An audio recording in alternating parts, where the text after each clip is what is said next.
Уважаемые коллеги, прошу. Dear colleagues, please take your seats. In the panel discussion and in the audience, we're starting a session which is dedicated to social treasury as a tool for better targeting and efficiency of social support measures. Olga Batalina, Deputy Director of Russia's National Council, responsible for social policy. Mr. Kadechnikov, Deputy Minister of Finances of the Russian Federation. Andrei Nikitin, Governor of the Novgorod region. Mikhail Osiyevsky, President of Rostelecom, the biggest telecommunication company, and Arseny Belenky, Narodny Front, People's Front. So let's orient where we are. Before we vote and use our QR code, I remember when I was a young student, I had doubts. And my tutor in the university told me, you see, there used to be people, strange people. They worked with mechanics, and we could never expect that these strange things will be transformed into automobiles. And now I have to say you the same. I never expected that this concept could become something efficient and proactive. This platform is chosen correctly, and the speakers are really interesting. We have a social story behind us. Olga Batalina, as a deputy in State Duma, participated at the session dedicated to another project for electronic certificates and so on and so forth. She was a moderator. A leg passed to the Ministry of the Labor, and Mr. Kadechnikov joined the Ministry of Finances. So we could see the change into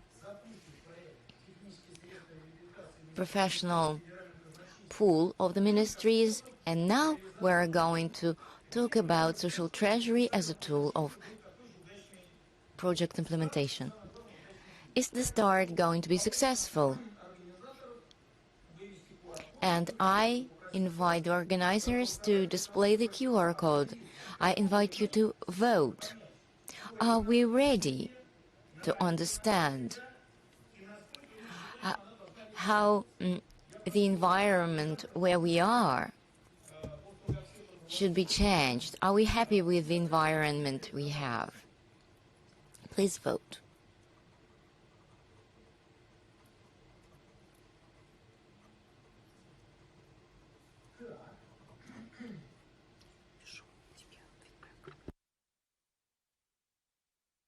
Dear colleagues, we're talking about the first question. It is dedicated to the fact whether you are using this system. Second question, social sphere transformation. You connect it to what? What are your associations? If you have already your first answer, let's display it. Let's see the statistics.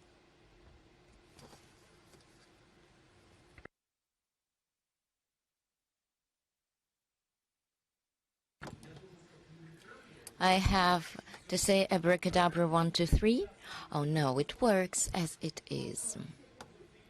Everybody uses EPGU. It means that this is the portal of state services for citizens. So the vast majority is the answer number 1. So it's a good thing that we do have such a platform.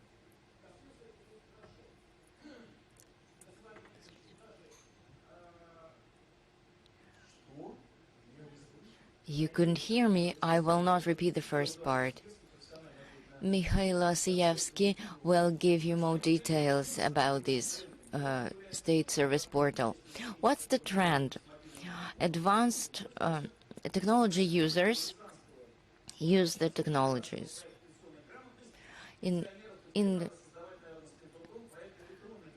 We used to have a project for digital literacy for older people, and now I think that we need to create such a project for everybody.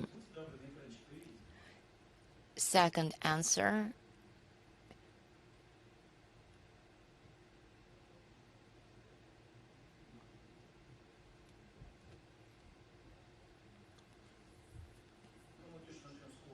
So we expect higher speed in the future. It's too slow right now. Now, take a picture of the QR code.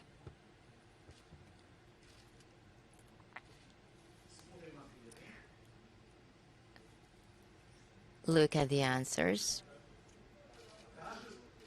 That's the same link. How come that's the same link? Do not criticize me. Go and vote. Do we have answers for the second question? Okay, I understand that they will see the tips and vote accordingly. It's easy to criticize. Go and make it yourself.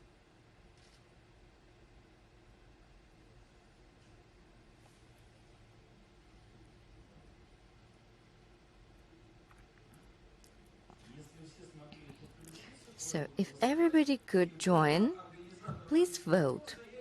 The organizers, please display the question.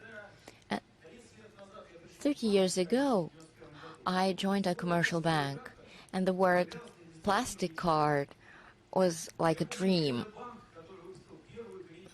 I remember Credo Bank. It issued the first plastic card, and people thought Credo Bank will become a monopolist. Do you remember Credo Bank? No, it disappeared. What are we waiting for? Please display what we expect from the social treasury. Commodity, easy to use. So number one is easy to use. Second, speed. 3, justice. It needs to be explained to people. And number 5, client-centeredness. When we vote together with the Ministry of Finances, we will show them your results as well. I give the floor to Olga Batalina. She has vast experience. She used to be a State Duma deputy. She helped creating State Register of Handicapped People and many other projects. Dear colleagues, we launched many projects. Right now, we are working with the Ministry of Labor, and the name of the project is Social Treasury. When people hear it, they ask, is it about money? No, this is about people, it's about human beings. Why was this project important? I'll show you the first slide.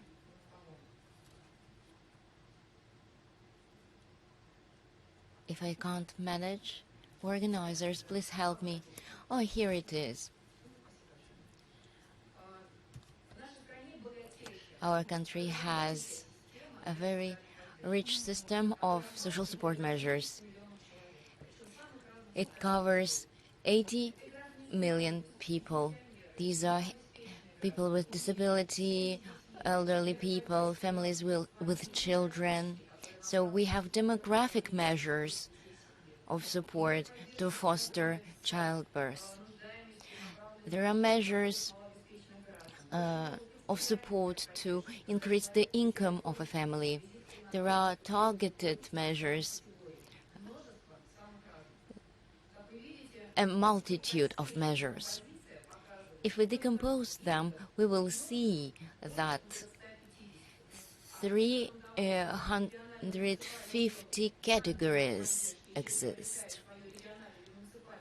And if we come to the regions, and we will see that according to the region, these measures are even more various. But for a regular person, it's chaotic. Person may have a disability, may have a low income, and may have a family. And there are 3 directions, 3 categories. And according to these categories, this person has a measure of support. But in order to get this support, the person has to come to an office, collect documents here and there, and it's no surprise that the level of satisfaction of the citizens is rather low. What can we do? We need to change, we need to transform. First thing are the principles, how to transform. What are these principles? Equal access of the citizens to these support measures. So it means that we must not have regional differences. For example, people may live in towns and villages, they need to drive, they need to commute to the office. So, and if we compare to those who live in big cities, so it's uneven right now. It should be equally accessed. So, do we always help all who need help? No. We need to learn more about people we are to help. We need to understand what special needs she or he has. Because without social treasury, we have only the superficial layer of information, or whether the person needs or doesn't need support. Digitalization. So this will help increase user-friendliness. No more sending and resending paper documents between offices. It's been several years that we're saying that this paper flow should be organized differently. It is not ready yet. Of course, we created municipal centers of documents. It is easier now. We digitalized some kinds of information, and it allowed us to make another step forward. However, a vast number of measures, you can get them only if you come in person to the office with the paper documents presented. What are the conditions that we need to have? So if we have 30,000 different measures of support, it's chaotic. We need to categorize them. We need to apply certain standards in order to make it easier and more affordable. We need to create an infrastructure which will allow to implement all these digital resources. We need to synchronize all the digital resources which have information about a particular person. That will help. And then proactive analysis of life. So I have a picture. Stop. Do I have to finish my presentation? No, stop. It means that you have 3 minutes left. Digital transformation. This principle follows the principles that I enumerated previously. It will allow to work quicker, to present information by correspondence, and so on and so forth. Center of Digital Treasury, the Center of Digital Treasury is the digital platform created. It is based on the digital platforms within the pension fund of the Russian Federation. We have other platforms as well, medical support fund and others, and step by step we will synchronize all these data, and social support measures will be delivered accordingly to this synchronized platform. What should happen in the eyes of a person who gets support? Everything should be standardized. All the measures of support should be delivered in two options. Maybe a measure of support delivered proactively.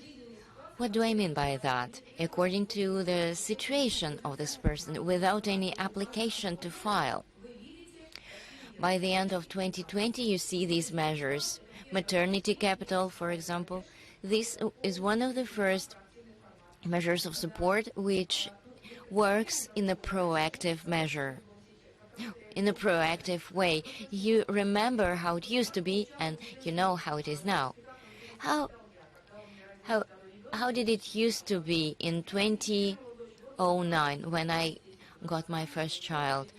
I had to go to the institutions in person. I took paper certificate, I took my passport, then I went to the pension fund, then I wrote an application by hand, paper application, and then they printed copies, the certificate of birth, they took my application, and then after 10 days I went back again to the pension fund and I received this certificate for maternity capital, and this paper remains at home. And now, how does it work? Probably I need to go and register my child. Yes, that's the only thing I need to do in person. But the authorities see that the child is born, and the authorities see that this child is not the first child in this family, and the system can see what measures of support we have the right to, and whether we have used our previous measures allotted. And I remind you that everybody needs to have his or her personal account in Gosuslugi website, state service website. In this portal, you can print the certificate, or probably you will never need paper certificate in the future, so you can get all the information needed in this portal. That's why we call this service proactive. We do not need to carry out a complex assessment of a person's life. A child is born, that's very easy, and because of this birth, we can allocate this payment to be paid. But there are other situations when a person needs to file an application. And this is not a proactive, this is the second block of our measures. So this kind of measures, I'll give you one example. If the person has children up to 7 years of age or 8 years old, these families have a right to get one-time payment for these children. And for that, a person has to file an application. And two more payments follow this path. Payments for single parents and payments, allowances for single pregnant women. This process is going to be finished by the year 2024. Similar processes run in different regions of Russia. This will lead us to an efficient and targeted way of providing measures of support. Social treasury is about people. Thank you for your attention. Dear colleagues, certainly it's a very ambitious project, and I would like to give floor to our expert Vladimir Nazarov, who has gone through lots of ambitious projects. What do you think about it? Well, sorry, I broke a line, but I certainly would like to say that I entirely support this project. We believe that social treasury is the future of our social net, and without social treasury, it would be quite impossible to reach the goal to decrease poor level of standards twice, as the president said. So no doubts, it is a must to carry out, and our colleagues, in a very logical way, implement it step by step. Certainly, we would love to have it faster, but at the same time, I would like to say Olga Yurievna is quite right, saying that this system is about people, it's about transparency, it's about easy access, and so on and so forth. What would I like to dwell on is following. This system, apart from being absolutely fair, it shall be smart. What does it mean? I will explain you from my perspective. It shall contain informative and analytical blocks. In other words, the system has to aggregate information in a very fast way in order to have comprehensive information for each citizen, what allowances he is eligible or she is eligible for, and so on and so forth. That will allow us to focus poverty risks, responsibilities for such citizens, and as a next step, to eliminate those risks, to prevent them. So social problem doesn't exist, but we understand it's looming, and we do what we can in order to eliminate it. So I would like to recommend to my colleagues that this analytical block is integrated. It will be very easy for the users, and it will give us more comprehensive, more objective point of view. Well, thank you very much, dear colleagues. Such assessment is very important. You know, there are quite many platforms that discuss various initiatives, but part of such initiatives are being delayed, and some of them develop step by step. Olga set a very ambitious goal, and here we have another person who started as an agency of strategic initiatives, and today he's a governor. So, Andrei, I would like to give floor to you. Well, thank you very much. May I have the clicker, please? Well, thank you very much, Andrei. Dear colleagues, good afternoon. Good morning. Well, the initiative of social treasury is among such things that are crucial for our life. When the idea comes up, we think, why didn't we have it before? Therefore, the Commission of the Russian Council of Federation certainly voted for that. Everybody said that it's absolutely crucial. We certainly need to integrate it. I would like to share with you some experience of how we started to implement it in our pilot region. So we have defined 3 social supports as pilot supports. All of them are at the federal level, so they have been settled by the federal laws, but implemented regionally.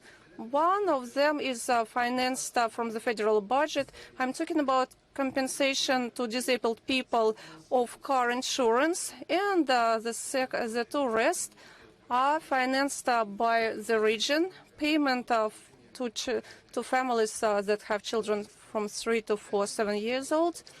For Novgorod region, we're talking about 16,000 people that are eligible to get those payments.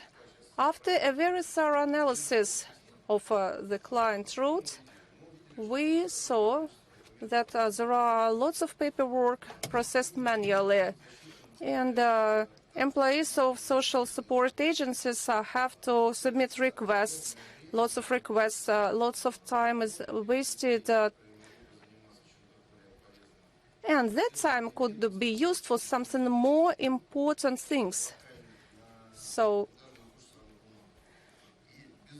certainly, establishment of the social treasury, it will make it much easier to carry out the work of social agencies. It will be easy, it will be transparent, and it will make it possible to process all information in order to provide the citizens of Russia with the measures of social support. Certainly there are some questions we have to address and consider. In particular, mechanism of the distribution of financial flows and financial support. Social measures are financed both from federal and regional, sometimes from municipal budget as well. And the third level has to be taken into account. It has to be part of the system of social treasury, because there are some local supports carried out at the municipal level. At the first stage of the project, social treasure will cover 25,000 people. And in the future, if we talk about total number of citizens eligible for social net, the figure will be equal to 190,000 people. Again, I'm talking about federal, regional, and municipal support. Social effect that every third citizen will benefit from such easy processes. As my colleague said, if you get about 10 to 15 measures of social support from various resources, it means that you will never get them at the end, because paperwork is very, very difficult to process. And I quite agree with my colleagues, the system must be smart. It should analyze risks, it should be proactive, and we should understand that everybody might have a risk to not receive the support, and therefore we have to eliminate such situations.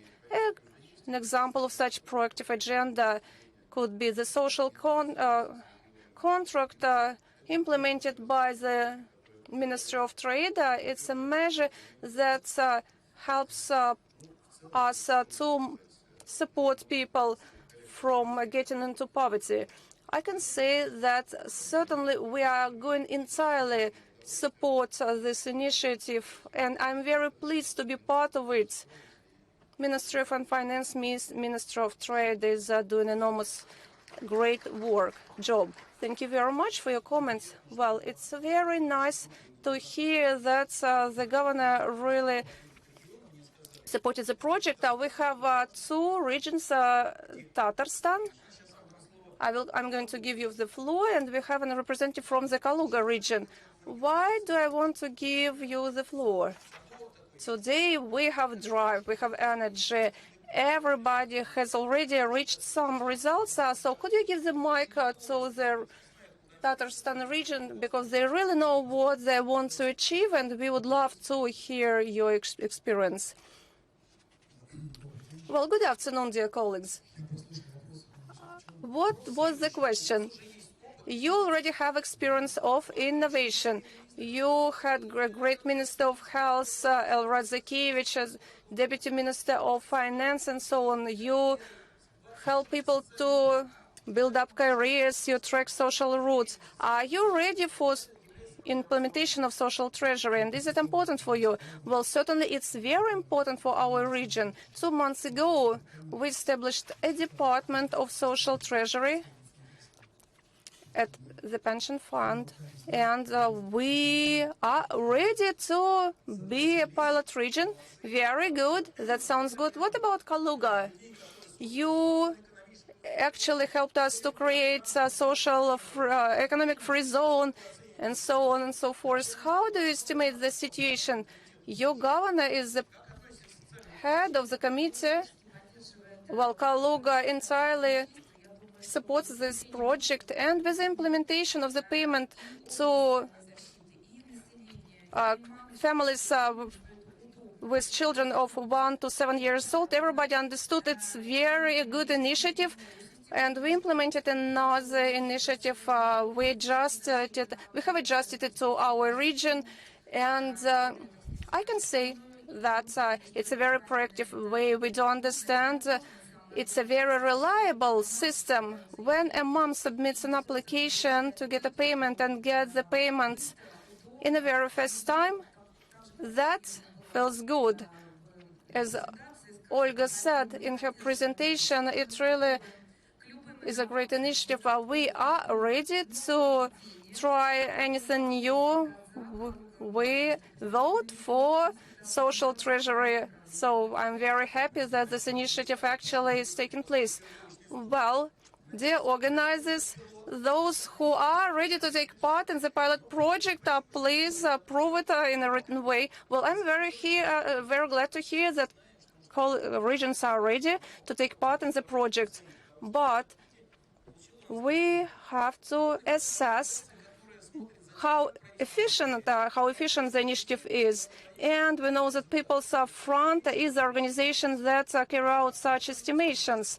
So, as Vladimir Putin said, dear colleagues, in 2022 we have to transform most social net measures into, we should digitalize them. In your point of view, is there a demand for such for such a need of implementation social treasure? Well, thank you very much.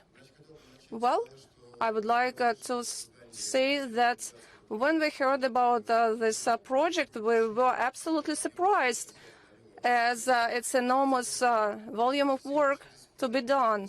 All those paperwork people have to go through, that established for many years. We know that paperwork in paper, this is our spot, our weak spot. This is a problem. All our citizens have to go through it. When I went to the business trip to Crimea, there was a person there who had a copy of a document how his grandfather got a land plot for being part of a project carried out in Crimea some 200 years ago. So we do understand that the human factor is a number one thing.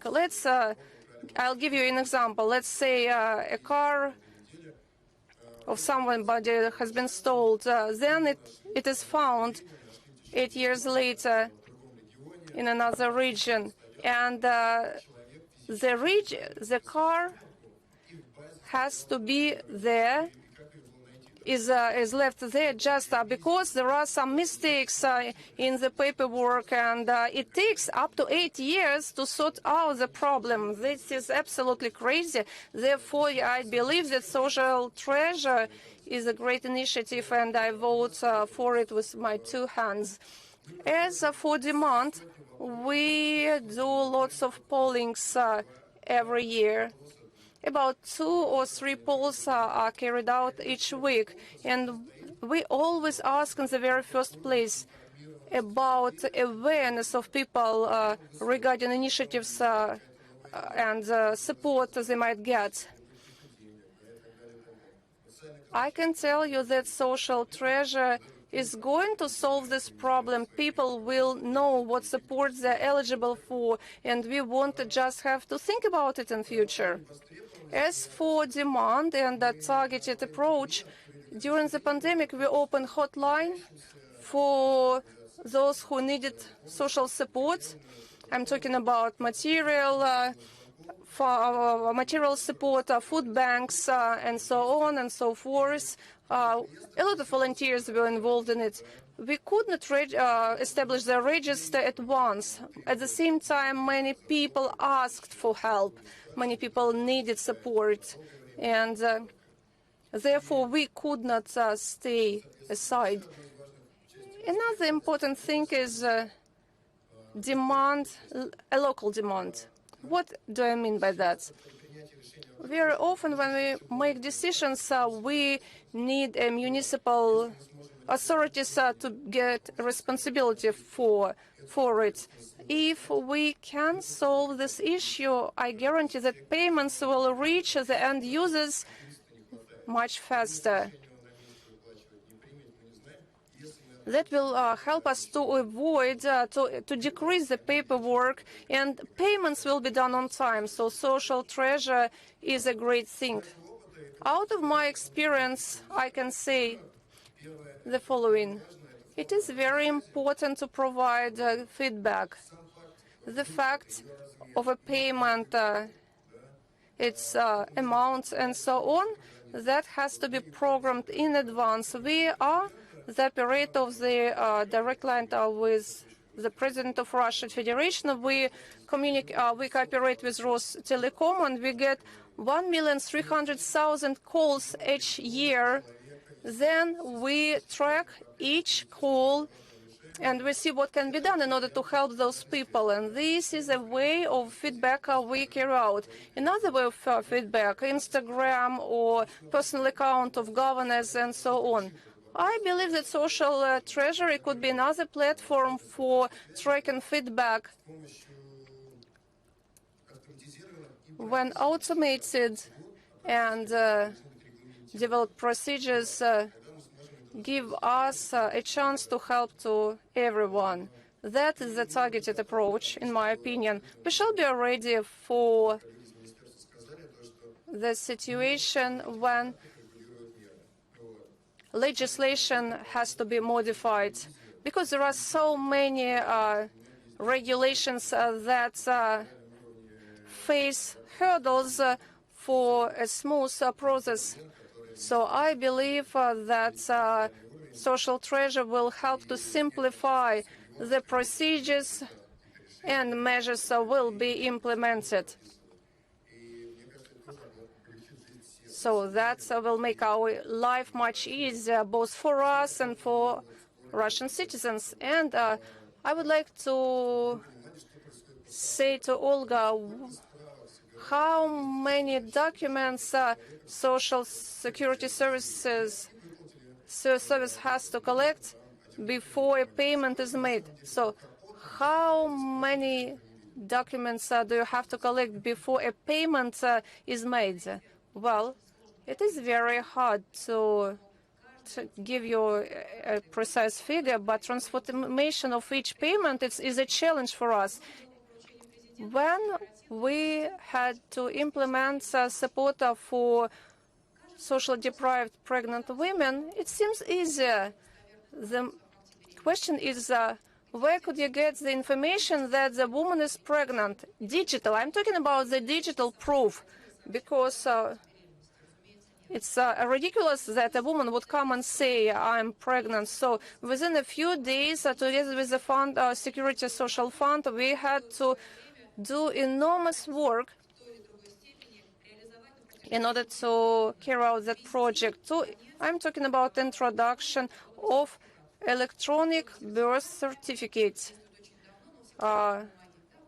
It has been in paper for decades. It was in paper for decades. So we had to make it electronic in order to exchange information with maternity houses. For each measure, there is lots of labor, lots of work standing behind.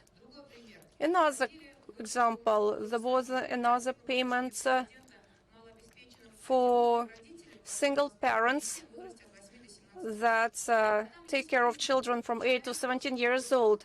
And there is a requirement, a court decree for allocation of certain payments. Where could we take so many court decrees? You have to implement this payment 1 month later, but you don't have electronic data. You have to develop business process so that the pension fund, who is the operator of the payment, wouldn't require to provide this law code degree from each and every person. So social treasure does not mean digitalization of current business processes. I don't mean that you have to submit a paper electronically and then you have physically to go to the social service and bring all documents in paper. So we have to create new systems. We have to upgrade current information systems and so on. This is a very high quality service, very high quality channel for information. Arseniy, quite right you are. There are so many things. It's like a top of an iceberg, and the mechanism is extremely complicated, but we are going to facilitate in the future. Thank you, dear colleagues. We gave the floor to the officials, and I would like to sum it up. Do we have Maria Negernak from the Higher School of Economics? Question to you: are we ready to lay the right foundation? The answer is yes. Of course, from the point of view analytical and research and development, this situation is very important, and we are ready to support and to do what we can at the level of methodology and at the level of result assessment. Question: I graduated from the Moscow State University. I never thought that the Higher School of Economics would be a competitor of that university. But now we see how innovative Higher School of Economics is. I give the floor to Mr. Belenky.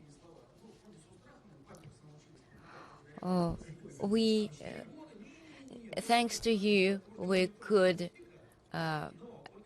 buy diapers 4 years ago. Olga Batalina mentioned courts and legal ordinances in the case of child support payment. It's true. Ministry of the Labor surveys, monitors what payments need to be paid to courts, whether it is divorce, whether it is child support payment, etc. So I give you the floor to give more details. Dear friends, today we have announced what social treasury should look like for all of us. It should be quick, paperless, without needing to go to the authorities. That's true. It will look easy, but behind there will be a complex solution which covers many federal authorities, Ministry of the Labor, Fund of Social Insurance, and so on and so forth. All these institutions are animated by 100,000 people, so we need a system to organize such a project. Government asked Rostelecom to elaborate principles for this project. How can I switch slides? Answer: you should have the clicker.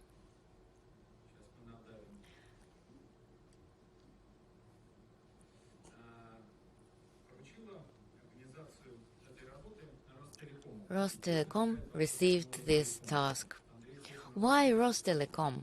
Andrei asked us, the major telecommunication operator in Russia. But recently we transformed into a huge digital company which provides solutions for people, for companies, for the state. One of the major solutions includes Gosuslugi portal, state service portal, which is the main way of communication between the state and people.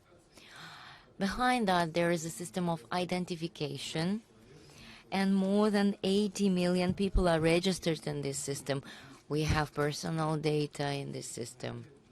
And whatever we do, we need to confirm that this is us. What is more, we have a system of electronic document flow. This is like pipelines where documents flow between different institutions, not only governmental but private as well. In Rostelecom, we create such solutions. It's been 10 years so far. We learned a lot. We went through this long way, and now this portal is proactive. Every day, 1 million to 2.5 million services are provided by Gosuslugi service. The most popular service is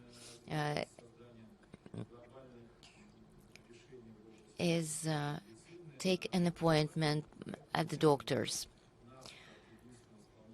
Choosing us as the sole executive in this project was not a surprise.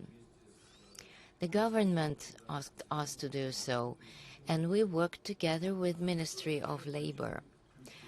And our project answers several questions. First, what are the new processes while providing social measures? Second, what are the devices needed in order to make the system efficient? Third question, how will we implement it? In the framework of which software and hardware solutions? The project was prepared and confirmed by the government. The key element of this project is the contract recently signed. The project will be implemented in 3 phases. First, by 2023, second stage in 2024, and the third stage in 2025. Very serious project. It will need cooperation with different institutions. We will need to work with many documents, and it's a lot of work.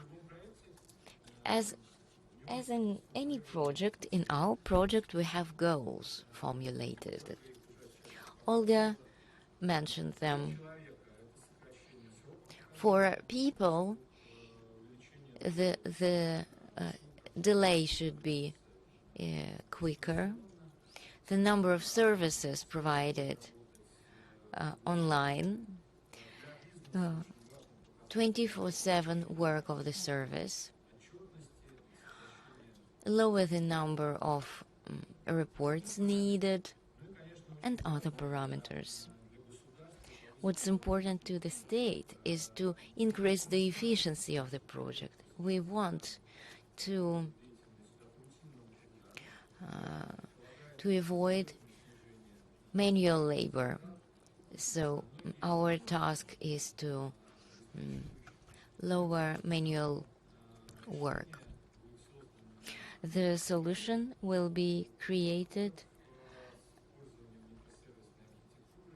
with microservice infrastructure. So what I mean by that is that the solutions are very advanced and innovative for such kinds of systems. My colleagues mentioned already that these systems necessitate proactive approach. Huge data processing, revealing life situations in order to allow a person, once he or she has the right for allowances, to get these services in due time. First experience was this summer. 15 million families with children we have, the families which have the right to get the allowance. The portal completed the report automatically and sent it to the families. So it's very easy when you only have to when the only thing you have to do is to confirm the bank account number. But I have to say, this is the result of a long way fulfilled. And this portal will change the quality of life of the Russians. Russia is a very advanced country, at least in the level of internet penetration. And I hope we will be able to solve all the problems. Question: how modest you are. Why Rostelecom? It's a big company. Second, all the speakers represent innovations. Imagine 15 million people file the same application. It's similar to lighting all light bulbs in the country simultaneously. Ministry for Digital Development approved the system and the work started. We used to receive criticism. But here we could implement a unique program. The state changes, but do you remember how we all started? Mikhail Anisimov, are you present? Take the microphone. Mikhail Anisimov will tell us about the start. And before that, I'll give you my opinion. There was a person who had to pay a fine for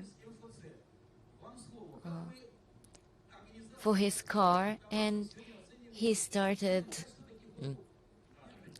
launching this service from there. Thank you for giving me the floor. I am a person who works in municipal federal center, and social treasury is a challenge for us. It is connected to the transformation of our network to suit the tasks set by social treasury. We collect documents, but there are other difficulties. There are elderly people who are in difficult situations and who cannot get into the digital system very quickly. We need to inform these people. We need to talk to them about the result and about how to work with the system. So there are employees who raise awareness about our system. They explain how it works and how helpful it is. It's also a challenge for us because we understand that the number of online services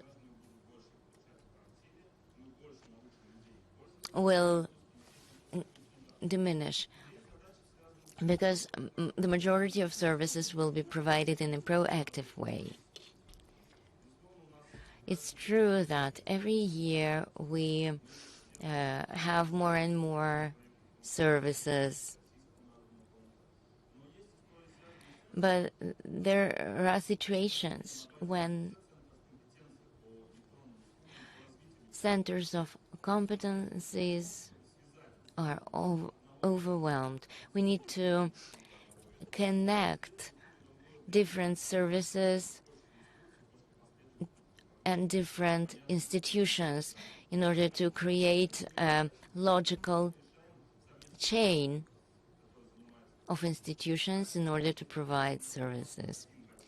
For us, it's a complex but common project. So let's hear it for the project. I remember I met Mr. Drozdov in Orenburg and we talked about this project. And there was a case. There was only one woman, but then the number of citizens increased. So imagine a bank comes to a conference, that's one thing. But now we expect a bank to be a sponsor of a conference. What about the banks? Banks do not only provide support, but banks also monitor what happens in the market. Rostelecom subdivided the huge waiting line into 4 categories. The project was efficient. 42 million people received their payments. And on the 2nd of September, the president ordered the payment, the allowance to be paid to those deserving it. It was rather complex. The charge was twice higher in the banks because banks had to send 20 million plastic cards. Now, it's not only about controlling, it's about a client-centered approach. And now I give the floor to the representative of the VTB Bank Group. Tell us about this competition. When school children receive their plastic cards, imagine some banks try to attract their clients by offering them extra 1,000 rubles, and some clients decided to go to new banks. So give us your opinion. How do you see all that? Answer. Dear friends, thank you for this opportunity. I would like to tell you that I am a representative of an organization which went through this digital transformation. There's a huge document called Concept of Social Treasury, and I read it, and I am pleased to see the level of digitalization demonstrated by the government. So it's a compliment. Of course, the majority of measures for social support are represented by money. In the documents that I read, I saw that there were no recommendations to the banks who will actually pay these allowances. And I suppose it's the right time and the right place here and now to hear the proposals by banks, what these recommendations should be. What I think it's a good topic of conversation. It's 2021. Financial and banking systems have accumulated enough wealth, and we see it possible to share this wealth with those in need. I'm not talking about environmental security, but also about human capital security. What do I mean by that? Social immunity of the money paid by the state. This subject has already been mentioned, but this was only about loans delivered by banks. But I suggest we see it in a larger way. There are measures of support for children, for families, for the military, for the retired persons. This money is paid for commissions, for other things. So the money is used not for the purpose it was designed for. To have such products that are not associated with transaction expenditure, so there won't be commission for service of card, commissions for paying utility services,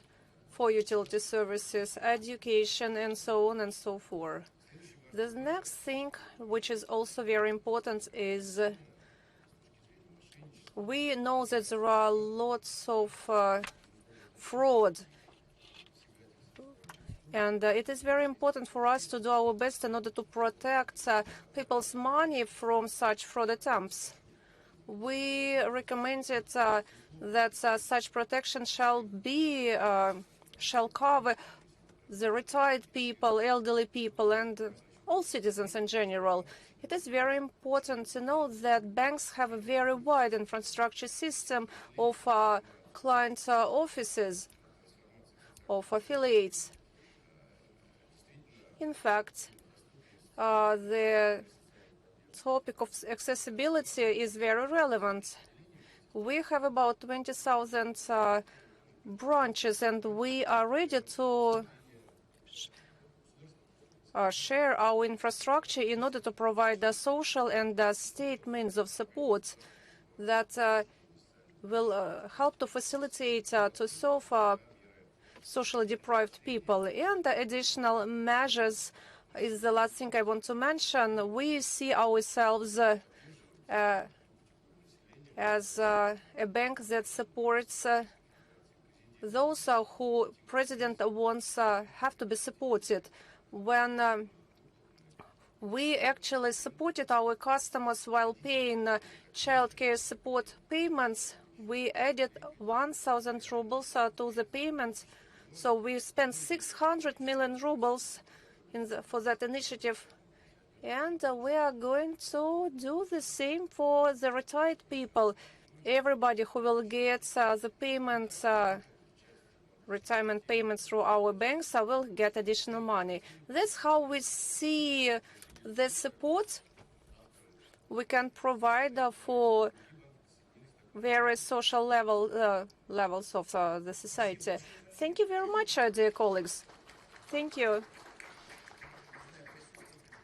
I don't know if we have any journalists here or not. Why RNKB? Because when we started to serve citizens in the island of Crimea, 4 banks, RNKB for bank, Sevnorput Bank of Russia were the banks that started the operations there. And RNKB today is the leader in the Crimea market.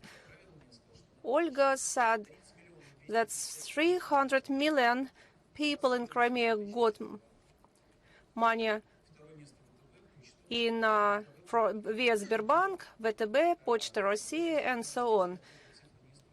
Well, it proves that only in 400 cases we had to do a check regarding the accuracy of accounts, because sometimes some cards expire, and out of 30 million cards, only 400 cards needed check. I think it's a very positive sign. Sometimes we say, oh, we don't know what's going on in the future, blah, blah, blah.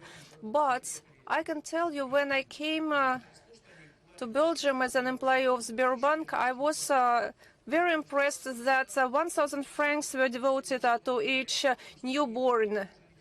When our banks today say they are leaders of such processes, this is good. But we do understand, regardless the bank we are talking about, regardless whatever bank we mean, there are only two organizations, as Central Bank and the Ministry of Finance, as the owner of all the money, have to estimate, assess this money. And before I give the floor to Pavel, I would like to share my point of view. Ministry of Finance is an organization where everybody applies to get the money. If we talk about banks, corporate organizations, corporations, and citizens come and apply and submit their applications. But with the Ministry of Finance, it's a different thing. We are talking about governmental organizations and so on. Space agency, social sphere, all possible organizations come apply to MinFin. And Ministry of Finance shall limit the way we spend the money. And today, Pavel, I would like to share with you your point of view. Do you think we need the project of social treasury? And are you ready to allocate any funds in order to implement it? Well, I can tell you the Ministry of Finance is going to benefit the most from this project. 2,564 million are allocated for social support of the Russian citizens. 28% of that, it's about 570 rubles, are used with the use of data on the income of the Russian citizens. If we compare these figures with figures in 2016, it was 1,300 billion. So we see a huge increase in the figures.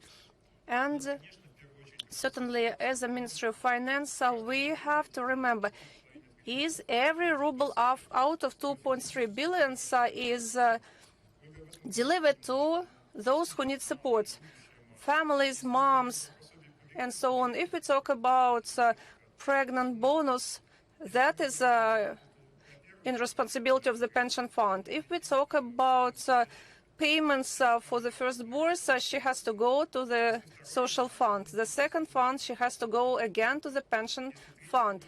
For the third child, the payment is paid as a subsidy, and she has to go to the social service agency. If we talk about child allowances, you have to go to one agency or another agency, depending on whether you have some work experience or not. So certainly, it has to be comprehensive, it has to be contemporary. So one application digitally submitted shall be enough. And I believe today we already have a very developed system, but we can facilitate it much and do it much better in future. An application is a very important thing. We have cases when state give you a special status as a hero of Russia, or you are a disabled person, and so on. If you have such a status, we have to allocate money accordingly. When we talk about social deprived people, certainly there must be an application submitted. One application.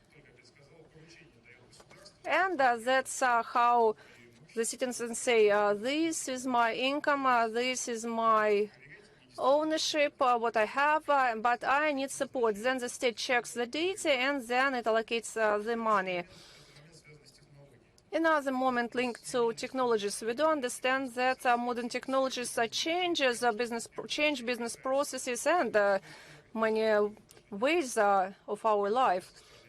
How do we develop our budget? We do it together with the Ministry of Trade, with the Fund of Social Payments, and so on. The same goes when payments are to be made. We representatives of the state agencies have to collect number of documents. It shouldn't work like this in a modern society. It has to be done digitally. And this targeted model we'll have to adopt. because we live in 2021 and to collect so much paperwork doesn't make any sense. Another comprehensive assessment of the need. In 2020, we introduced a new payment from 3 to 7 years old, 20 million of recipients, 28 billions to be paid. Then when we tracked track a number of applications, so we paid money equal twice as much as we expected to pay.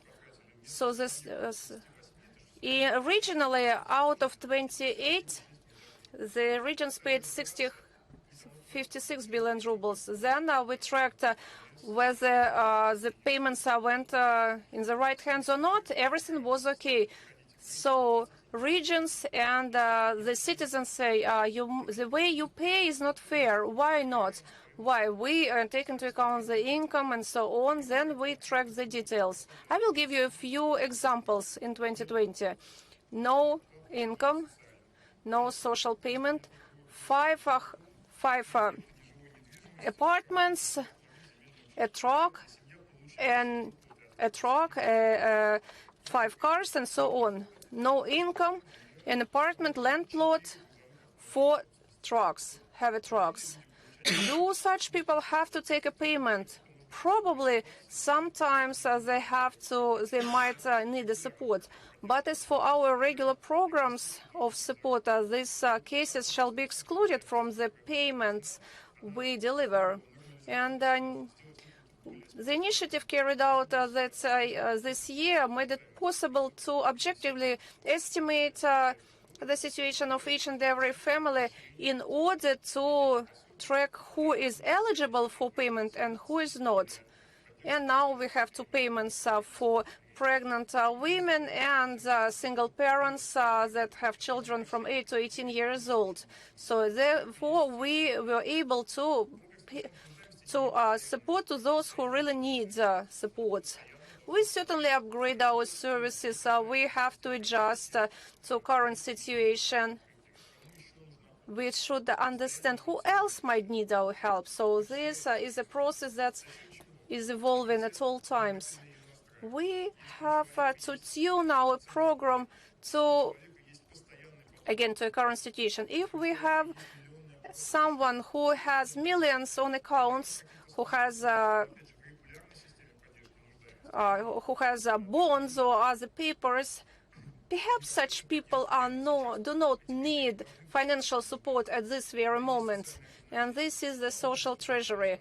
So, in order to implement it successfully, we need technologies, organization, and information technologies. Such technologies banks have, and Rostelecom, Federal Tax Service, and pension fund as well.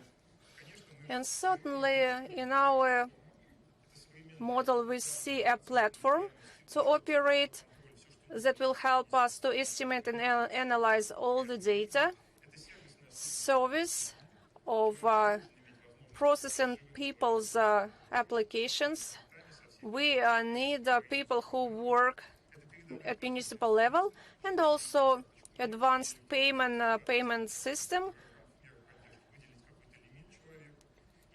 and certainly our integration within the budget, into the budget. When we know how many people need to get payments, we can allocate the right amount of money. So, Andrei, we believe that the rollout of this system is expected in 2022, so I'm looking forward to seeing results. Well, thank you very much, dear colleagues. I can only say that just before I give floor to Lydia Ovchar, who takes part in all social forums and all social meetings, in strategies, I can only say that Ministry of Finance helps to social sphere in 2 ways. They develop social sphere, and you do not Pavel gave a very good example of increasing social payments twice as much, and he showed us what criteria we should use in order to distribute fairly the money.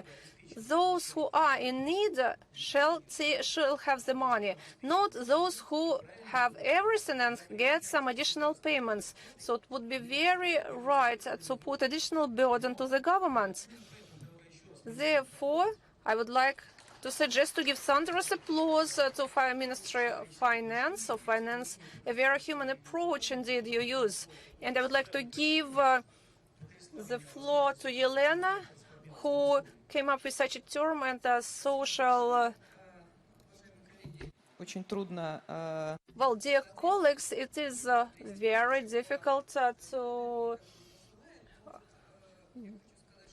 come not lag behind from the Ministry of Finance. I can tell you that I really participate in lots of forums devoted to social topics, and I asked myself, what is the similar between all the forums?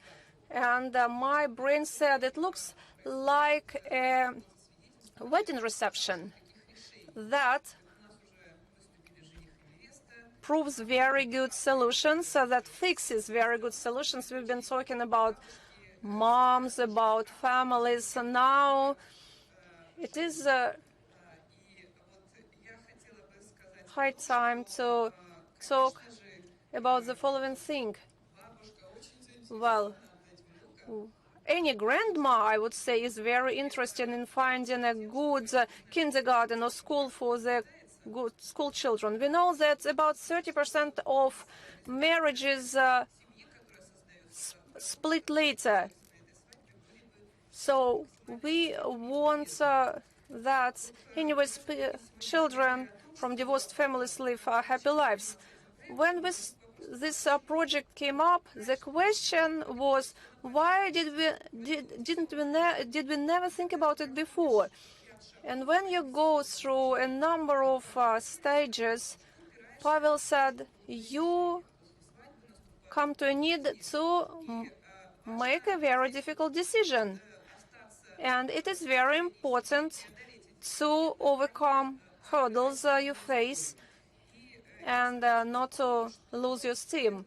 I quite agree with Pavel, who says that the first risk is associated with the criteria we have to use in order to deliver our payments. If we talk about maternity payment, this is quite easy. It's easy for us to prove the fact of the birth.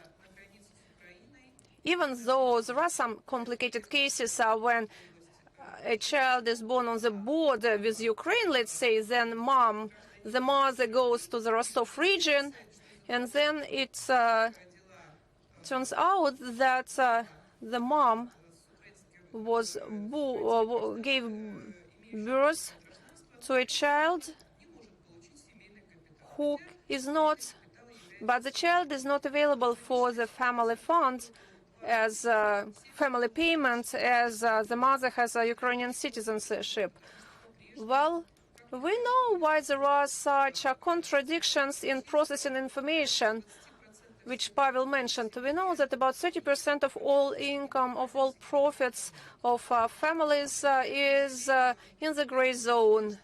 When you say to someone, you are not in the white sector of economy and you are not eligible for the payment, people respond, and where are our jobs? Provide us with work, and we will work in the white zone. So that is the second risk that has to be considered, because one of the contacts, one of the tracks that helps to maintain collaboration between the people and the state are social support measures. And social is social treasure, and I call myself as an ambassador of social treasure. I can tell you that the public attorney shall be within the system, shall exist within the operate within the system, so that those who get an automated answer from a bot, we talk about smart system. We need to use artificial intelligence at a very high level, but it should have some human components. I don't know how to teach bots to be human, but we'll have to think it over. Well, thank you very much to Anatoly Pechatnikov in particular, because the story of the bank payments that are free from bank commissions is a very important story indeed. For the first time, I hear that it is banks' initiatives. We know that commissions are quite high today, whether we talk about payments in supermarkets or mortgage service, and so on. But that's questions that are raised in people's minds. So, if there are social payments free of commissions, that will be one of the most important achievements. Thank you for this presentation, Maria Negernyak. I remember some people that our friends, they went from Germany to France. They are Russian. And then they were asked, how come that you're a social worker, but you celebrate New Year in Paris? So that was an example of the past. So today I would like to mention the position that Lilia Nikolaevna indicated, this association with the wedding, with childbirth. So the system should organize a platform for development of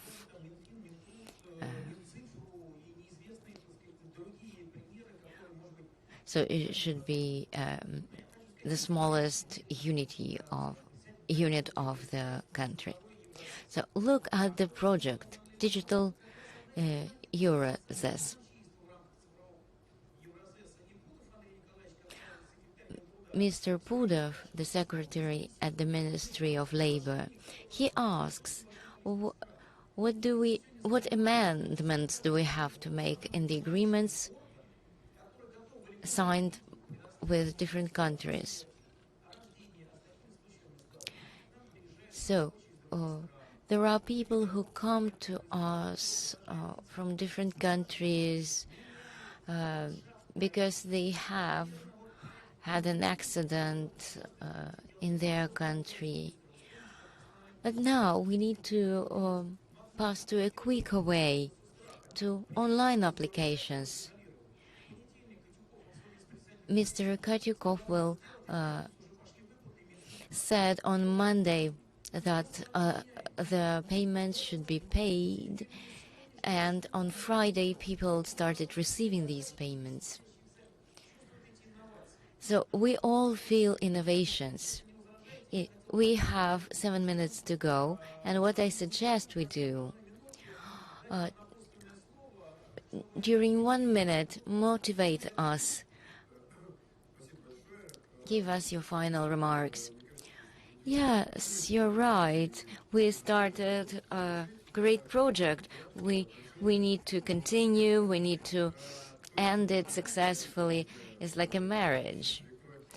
And we need to have parents-in-law. We need to have a wife's friend in order to get feedback and in order to integrate everything. My colleagues from the Ministry of Finance said that we can plan expenses more, plan better. And this is how we will all be able to plan our expenses and revenue. colleagues from banks contributed a lot. It was a pleasure to hear what you said. Usually, the payments are processed in rubles, but imagine if we set a certain goal to which this money may be spent, the utility of this money may lower. So let's reconsider that aspect. And the rest, I appreciate it a lot. Now, Mikhail, as we saw from our experience of implementing large-scale projects, we saw that it's very important to target strategic goals, and we need to learn to see new opportunities. We need to be able to adapt, to adjust. And this is not only within the framework of legislation, but also this is something to come. And I would like to invite you to be flexible and to find tools for that. We are all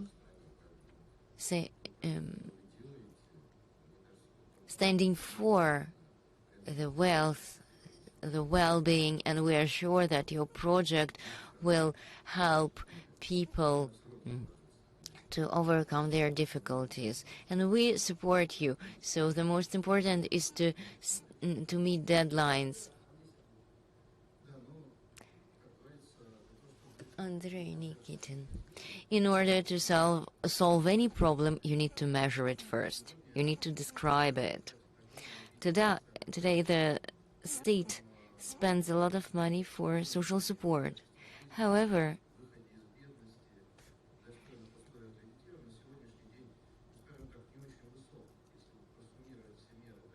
if we look at the number of measures at federal and regional levels, so the number of measures is not very high.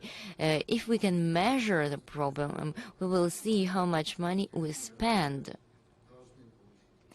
And we will be able to redirect the money to those who really need this support.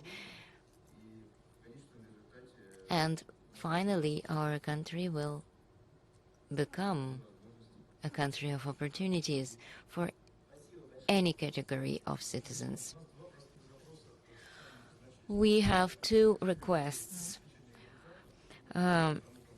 Fairness in the allowance distribution. Second request, control and monitoring and integration with the budget. So we are waiting for a breakthrough in 2022. Olga Batalina. I come back to people. Social treasury is for people. Of course, the control is needed, monitoring is needed, but I'll mention 3 milestones. Arseny said, we expect information from the social treasury. Yes, you're right. People used to come in person, bringing their applications. They were 2.7 to come and ask. And now, when the procedure can be done online, there are 4.7 million people who came to receive this service. We have a new option. Once you have a situation in your life, you inform the portal, and in 2021 you receive all the allowances which are applicable. In 2024 there will be 11 situations. Now it is like childbirth, second childbirth. So in 2024 there will be 11 situations for which you can get allowances. So the system is developing. There are things to improve, but what I want to say is that this project is about helping people through one single center. Second thing is that client services will not disappear. People think that the system excludes people, but this is not true. 43 million retired people.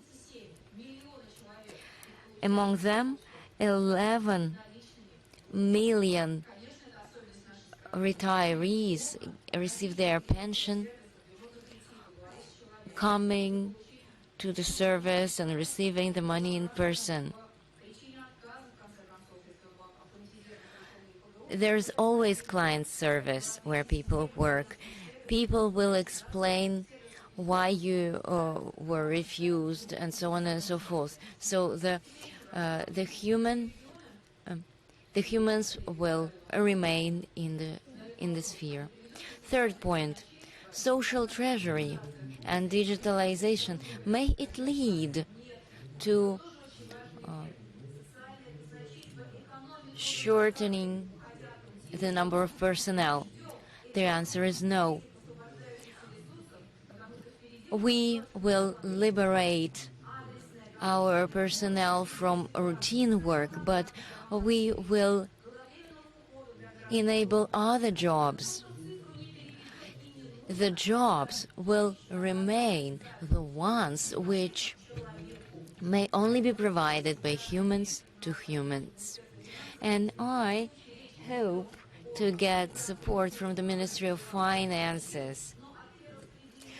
What I'm talking about is not only cutting jobs, but I'm not talking about cutting jobs, but about redistribution of forces. Thank you for your attention.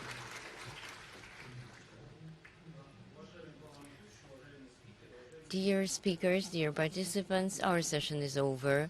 We cannot organize a question and answer session now. We will see you again next year. But before we give a round of applause, let's remember how deaf people applaud. Let's do the following. Let's applaud as non-hearing people do. It's very impressive. Thank you for your attention.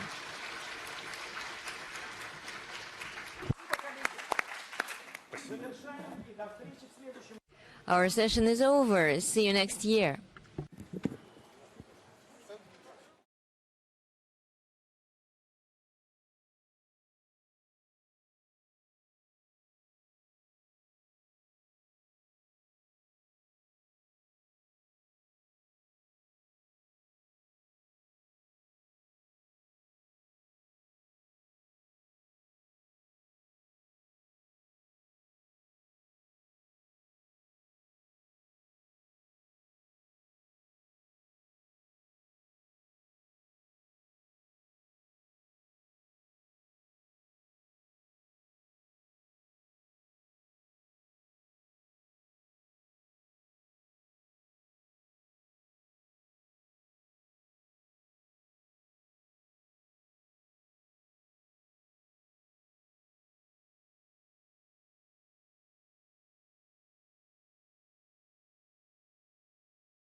мы что, по регламенту в масках должны? Я вот думаю, Потому что тут у нас надо всем как-то одинаково. есть Я расстояние. могу.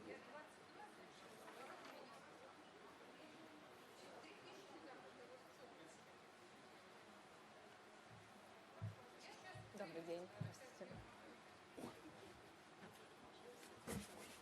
Здрасте.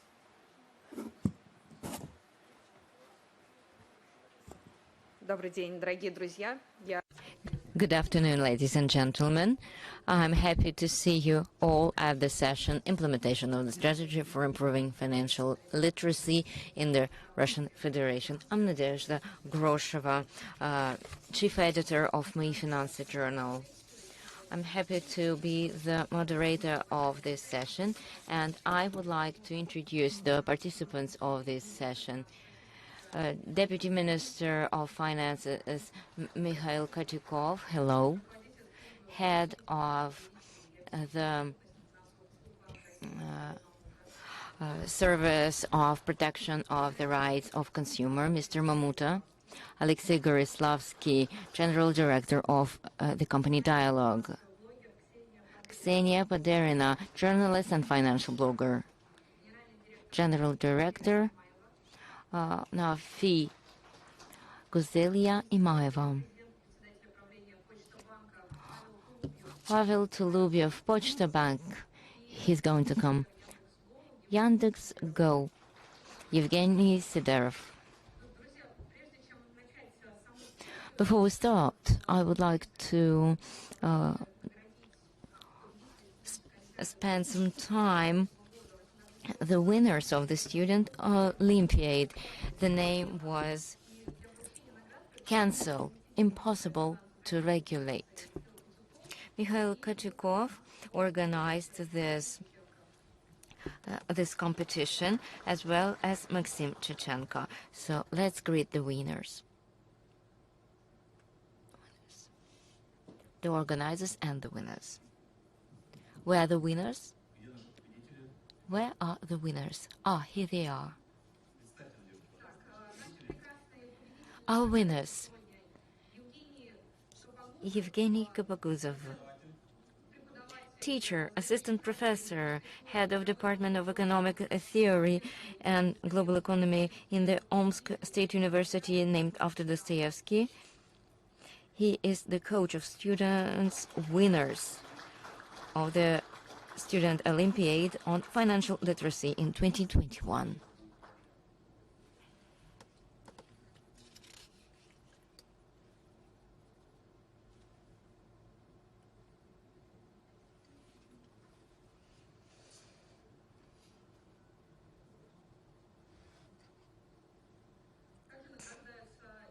Award goes to Evgenia Zhuravleva,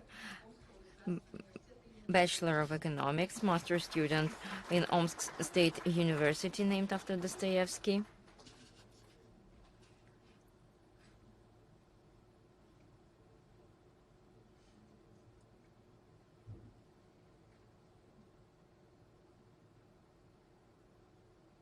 Congratulations.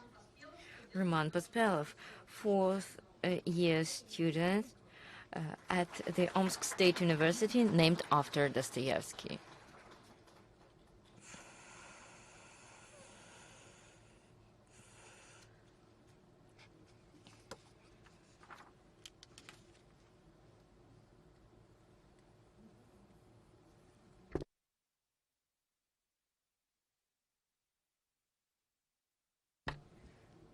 One photo together.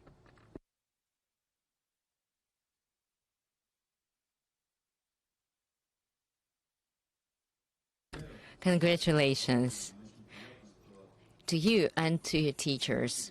It's a pleasure that the winners today represent the city of Omsk in Siberia. So we understand there's another center for financial literacy development. This year we observe very good results. All of the 85 administrative regions of Russia develop their financial literacy, and there are competitions of that kind organized. I wish you great success. Keep to this point, I mean financial literacy. This may become a very interesting profession. It will guide you to good answers during your work. So keep to it while writing your thesis and probably PhD. Congratulations. I have something to add. Roman, Evgenia, you've done a great job. I congratulate you for this victory, for being active, and I hope to see you soon among those who realize the project on financial literacy development. Yevgeny is already part of our council. He has many ideas, and the strategy that we have was elaborated with Yevgeny. I hope to see you soon while implementing this strategy. And I'll tell you that this strategy is included for strategic development of the Omsk region for the following years. So this strategy is very important in the development of the region, and I wish you great success. Thank you. I have something to add. I thank Ministry of Finances for support. Roadmap has been elaborated by this ministry. Financial literacy project is a very important step. I am grateful to the Moscow State University, named after Lomonosov, and to the Strategic Center, which worked with the biggest universities of Russia. And the Student Olympiad contributed to education of our students. First of all, I would like to thank my teachers, all those who taught me, enhanced my skills and knowledge. I thank Paguzov Yevgeny Alexeyevich for helping me in this Olympiad. I am grateful to the university, Moscow State University, named after Lomonosov. Thank you for the lectures. And I thank the organizers of this forum for this opportunity granted to a regular student of a university in Siberia to be a part of such a large-scale event. And myself, I'll do otherwise. I thank the organizers of the forum for this opportunity to visit Moscow and take part in this forum, and to see in person people whom I saw only on TV. I thank Moscow State University for this opportunity and for the material provided. The tasks were very interesting, the tasks to develop our competencies and skills. It helped us to develop our skills, the ones that we couldn't develop during our regular training, the skills which are in demand in the real economy. And I also thank Evgeny Alexeyevich Kapoguzov for his mentoring, for helping me prepare for the Olympiad, for his help. And I thank Omsk State University, all teachers who taught us. I thank you all for your effort.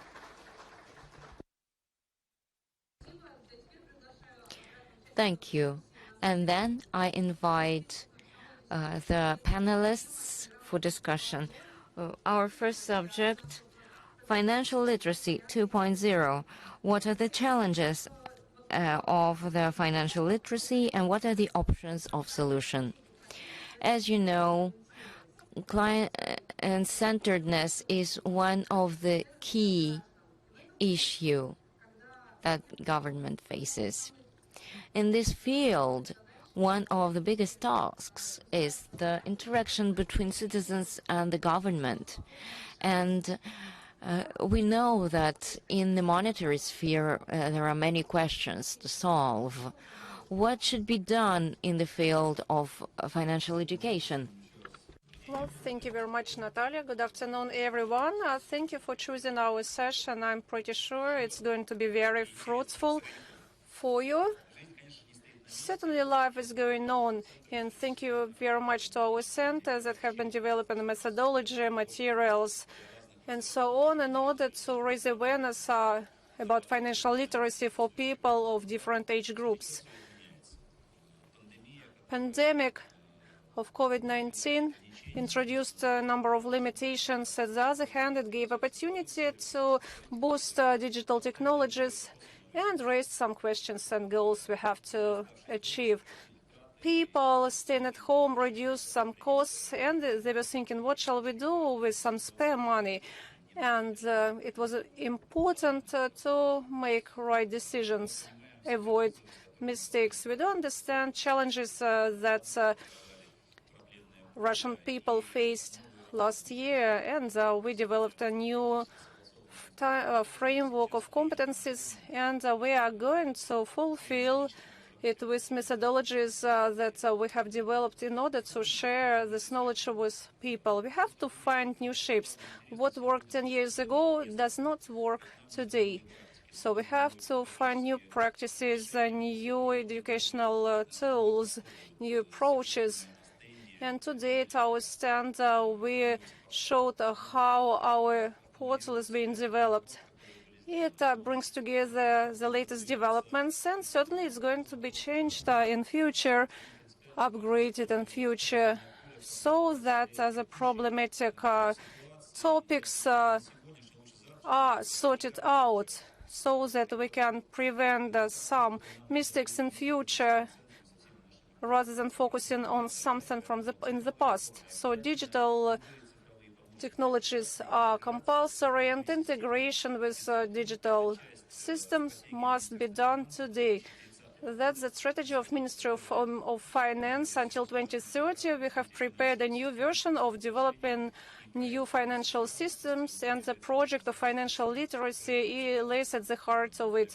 Moreover, we set a very ambitious goal to transform this project so that it is a comprehensive program that boosts the culture of financial literacy.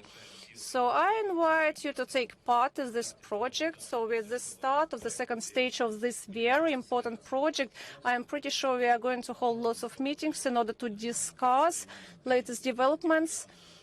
We will use a Telegram channel, and we are going to stay very proactive in order to fulfill it. So what do people expect from the state? I believe that people do expect transparent and easy rules of games. They need responses to their questions and services that will help them to avoid mistakes, that will help them to avoid any fraud. They need some navigation systems, because we do understand that the portal state services can be added with some news, some latest developments that allow you to take new financial decisions, how to save your money, how to acquire a household, whether you want, depending on whether you want to buy an apartment or not. You should understand that you can't invest a very small amount of money if it's the only thing you have. I have a next question to Mikhail Mamute. We see that there was a very large wave of fraud that affected lots of Russian people. Now I have a feeling that we actually could limit it to some extent thanks to the Ministry of Education, the police, and the central bank activities. So what do you focus on today in order to improve the situation? Well, thank you very much. I have a very short presentation that will show you what we have done. Financial literacy, as we all understand, is, despite the friendly using approach, is a very complicated topic. In order to be successful, you have to take lots of efforts, you have to learn, and certainly there is a gap between your learning process and the decisions you take. Together with the Ministry of Finance, we work together as a team, and also with the Ministry of Education in order to shape the vector of state development of financial literacy. So we have developed a number of tools in that regard. There is a strategy mentioned by Mikhail Katsukov, and we laid a very solid foundation, I believe.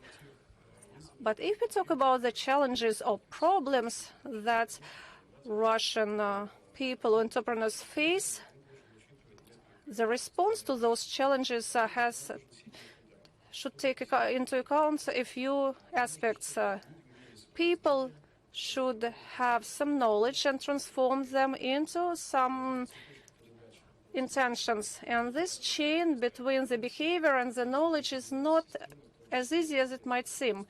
So we have to use tools of behavior psychology and so on, because we know that people might have some knowledge, but their behavior might not be as rational as it should be. So this is a goal we want to achieve. And modern financial world is very complicated. It is evolving constantly, and we see new tools that come into the market, and the whole population is integrated into the financial sector of the economy. And certainly, if we want people to feel comfortable, if we want people to feel protected, they must use a number of mechanisms. They include such values as protection from the financial markets, efficient fight with the fraud, and self-protection, self-defense, so that people themselves understand what they can do in order to protect their funds. We also are very concerned with the equal access to financial services that shall be provided to all groups of population, and the foundation of this structure is education. So we have done a lot in the last years. So we have completed a very big project in order to upgrade school educational program, and now financial literacy is part of this curriculum. So I'm talking about mathematics, geographics, and so on. And starting from 2022, those programs are going to be integrated and cover such topics of financial literacy. And this is a very big achievement without any exaggeration. But we do understand that education is getting online as well as the financial sector. And we hold online lessons, classes in the last few years. For us, it is important that such classes are part of the online education. Talking about midterm challenges, for us, it is very important to divide goals into short-term, long-term, and midterm. So based on the analysis we have carried out, we divided three big blocks: investment, literacy. We see lots of investors in the financial market with very high expectations. And financial cyber literacy is extremely important together with the digital literacy, so that people use digital tools and can protect themselves when they face some efforts of fraud that unfortunately take place, and they are going to take place in the future, because we do understand there is a balance of good deals and bad deals in life. In that regard, we have to work in order to provide good base for the future, and we should protect those who use financial services today. So there is a site of financial culture that was established a few years ago. There are about 1 million subscribers there. There is an online app of the Central Bank of Russia where you can ask questions 24/7, and we also cooperate with bloggers, social networks, social media. And I think such a multi-channel approach, omni-channel approach, will help to make it a success, so that we inform people on time. Mikhail Kotyakov mentioned that we cannot forecast the future precisely, but we have to stay relevant and we have to respond. We have to respond to the challenge, respond to the challenges that is set by life.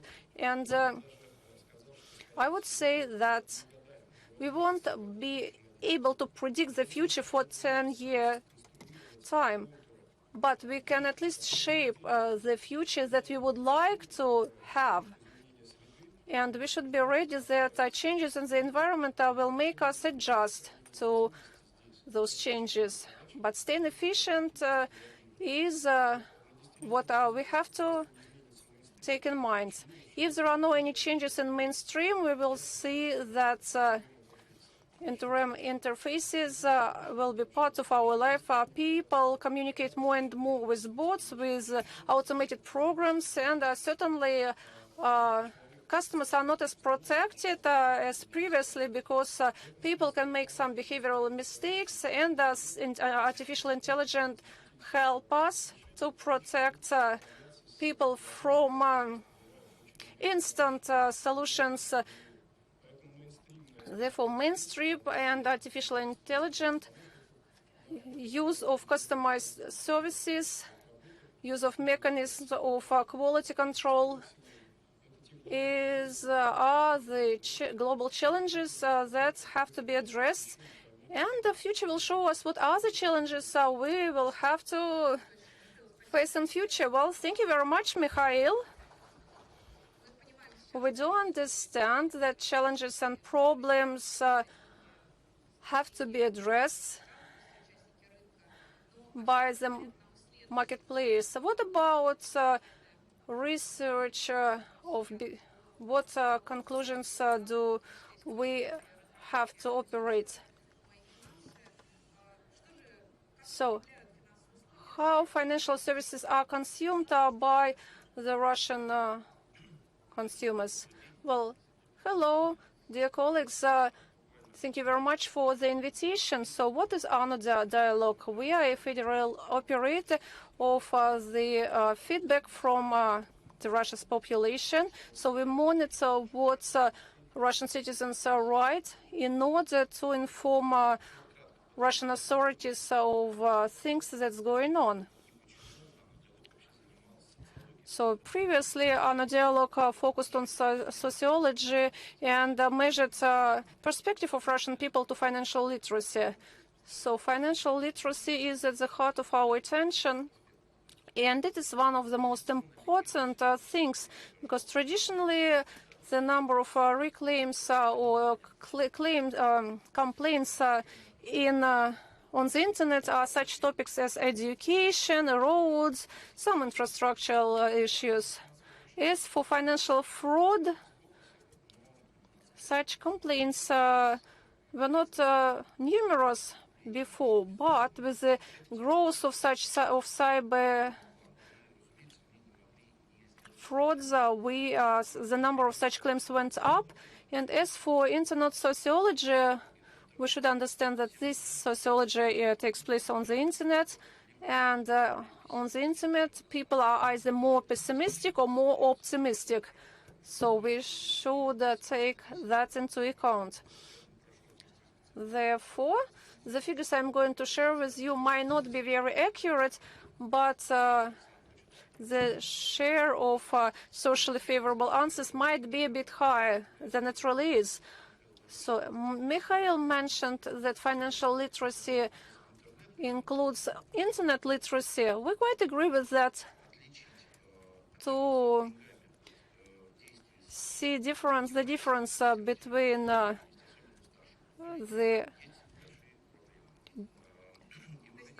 So sometimes people just do not understand the difference between technical literacy and financial literacy.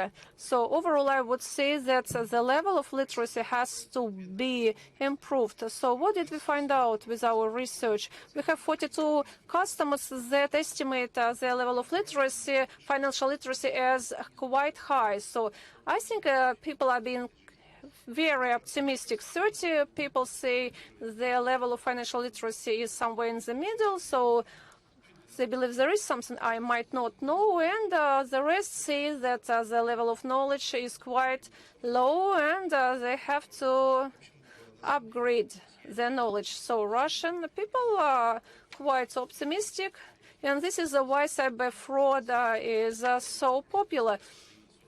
46% want to improve their knowledge in financial markets.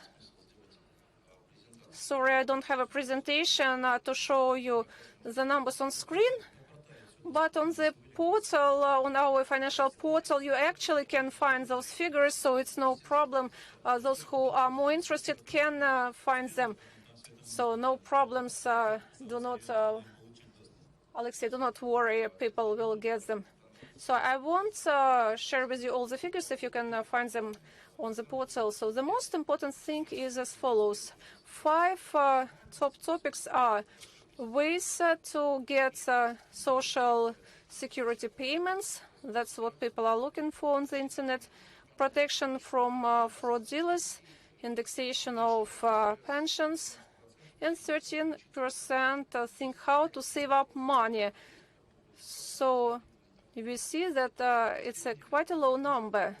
And then information that banks do not share with you when they offer you a credit card.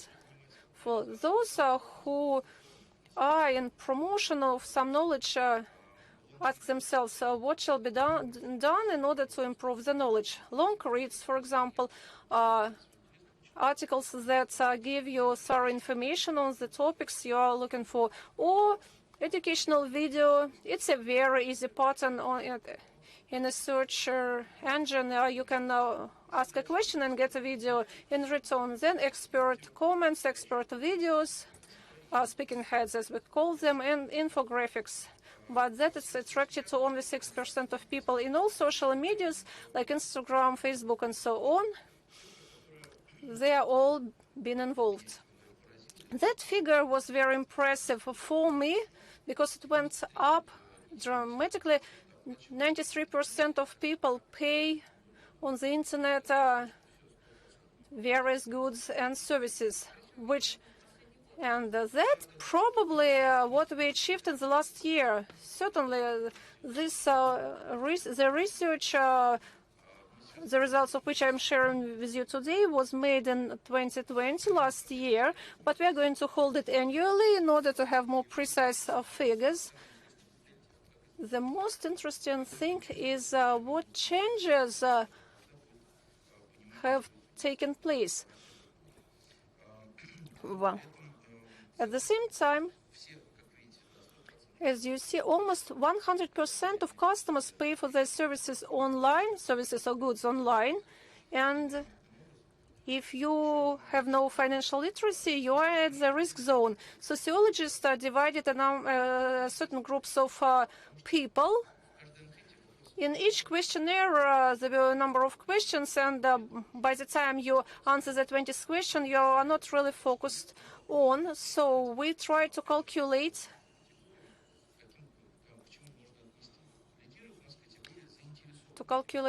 how many people are interested in improving financial literacy.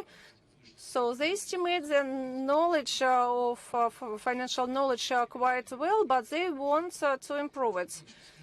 About 17% are concerned with the level of financial knowledge, and those who have debts, they have no savings, they live on loans, and they're only interested on how to get out of that vicious circle. 9% of people are not interested in anything, and they're not going to do anything in that regard. 7% are so-called thorough people who really want that analyzed information, and then 4% are successful people that have considerable savings, but they would love to have more in that regard. And a very small percentage estimates their knowledge of level of knowledge as good. Чтобы эту информацию донести. How can we convey this message to people who are interested to know, to enhance their financial literacy? Answer: offline sociology gives us a marker. The marker useful for those who produces this material. We wanted to know which category of people uses which material to learn. So let's take women, 18, 24 years of age. They prefer short Instagram video to learn. When we understand who prefers what kind of information, it becomes clear. Question: we have a person who knows how to do it the best way. Answer: yeah, it should be a very good narrative in very simple language. Because if something is not clear, there's financial fraud in the internet, financial pyramids, and so on and so forth. Question: there are people who use financial fraud to promote themselves. Answer: it's true, and we see a big number of young people who get involved into these pyramids. Why? Because the scammers are very charismatic. They know how to involve young people into their work. However, these young people could have become our financial bloggers, honest ones. Question: there used to be a page on Gosuslugi portal saying how to tell the scammer. And now I would like to give the floor to a person who knows how to give information in a concise way. In his Instagram, he has more than 1 million subscribers. Ksenia, what are the questions your subscribers usually ask? Answer: hello. It's weird. I need to look that way. I have a blog dedicated to finances, and I talk about state governmental programs for support, and my name is Ksenia Paderina. The topics that are very relevant for people are reflected in the questions my subscribers ask. It's not me who invents the subjects or topics of my blog. No, I have subscribers asking questions, tell me about this or that. For example, our president offered an allowance for families with children, and now my subscribers write to me, Ksenia, tell me, is it a scam or is it true? Give us more information about it. Question: that such a level of trust? Answer: that's right. And what I also do is translation from banking language into regular language. It's true, women prefer to watch pictures, and women represent the majority of the audience in the Instagram. But not only women prefer pictures, men too. The easiest language you use, the easier it is to convey your message. Question. What's your strategy? What should there be to gain trust of your audience? Answer. First thing, why people trust me is the reputation. You need to have good reputation. As simple as that. When I started my blog, it was 2016, and I didn't have 1 million subscribers at start. Their number grew gradually. I was in my maternity leave, and one of my friends told me, go and create a page of your own. And I was thinking what I wanted to write about. You know, my professional life is not connected to finances, and I thought about things that I would want to write about. And I came to finances because it's interesting. I like discounts, cashbacks, sales, and everything. I like having an option to buy something expensive but at a lower price that my neighbor would buy. Here I can find a discount, there I can find a cashback opportunity, and more than that I can find fiscal reimbursement or whatever. It was very interesting. And by that time I had 3 mortgages reimbursed, and I had some experience in this field. And you know, friends around me, before taking a mortgage, they turned to me asking where to start, where to go, how to avoid scammers, what are the tricks, what are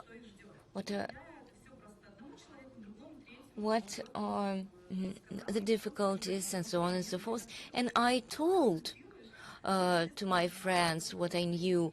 I gave them consultations, and all that, my experience, my personal experience, turned into a blog.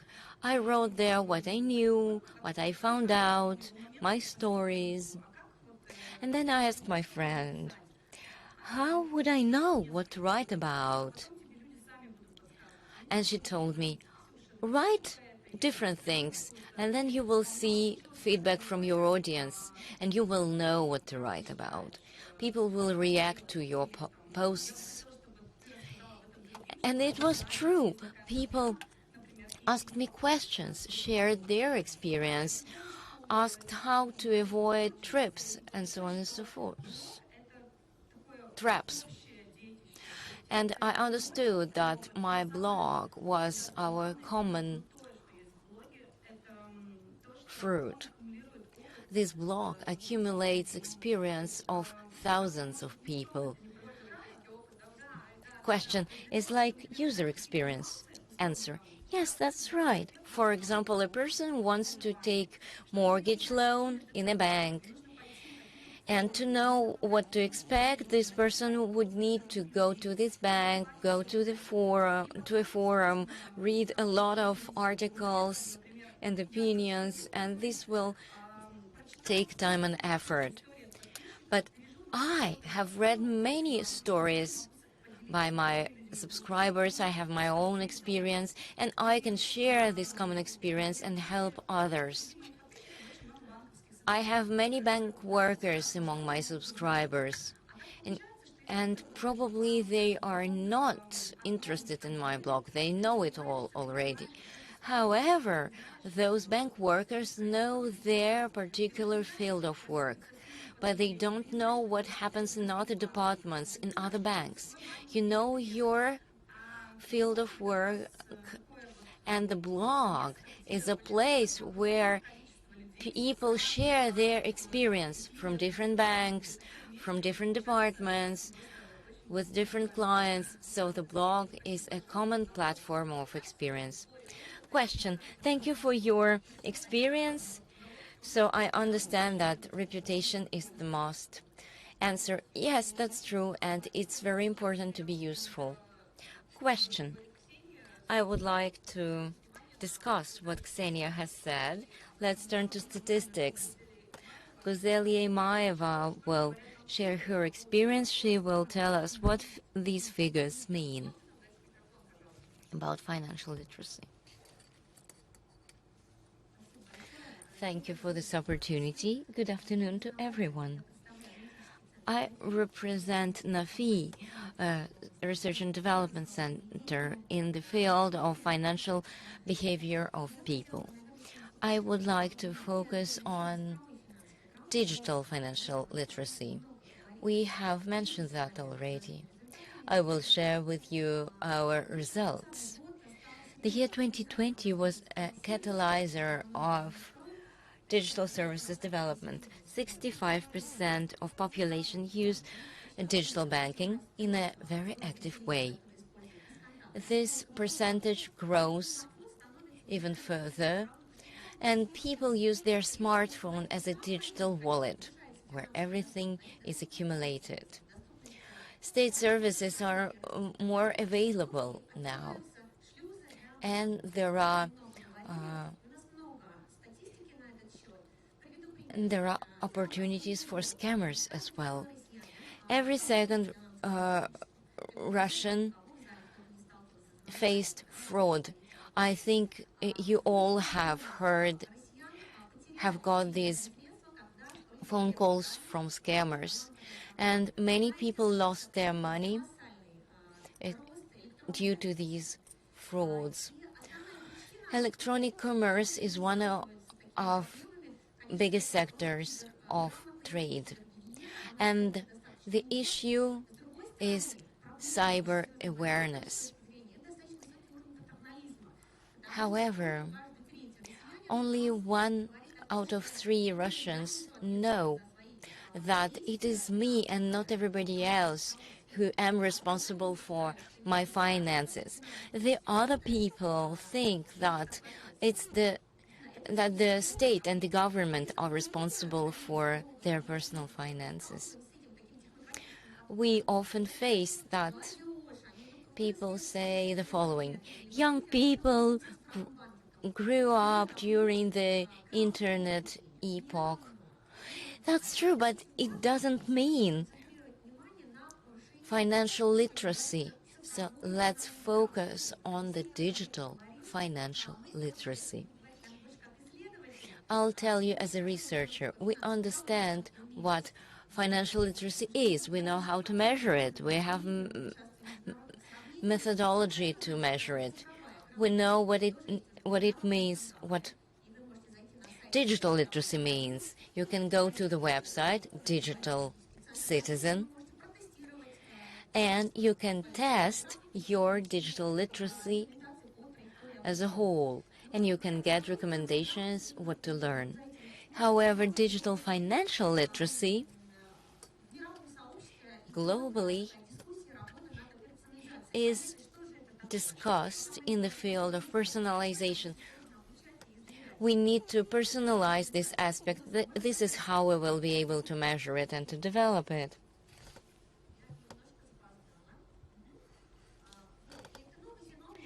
It's a new phenomenon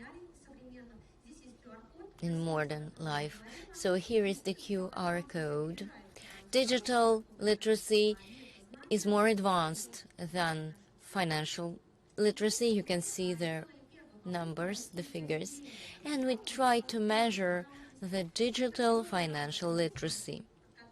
We have a framework of competencies which should be included into educational programs and content.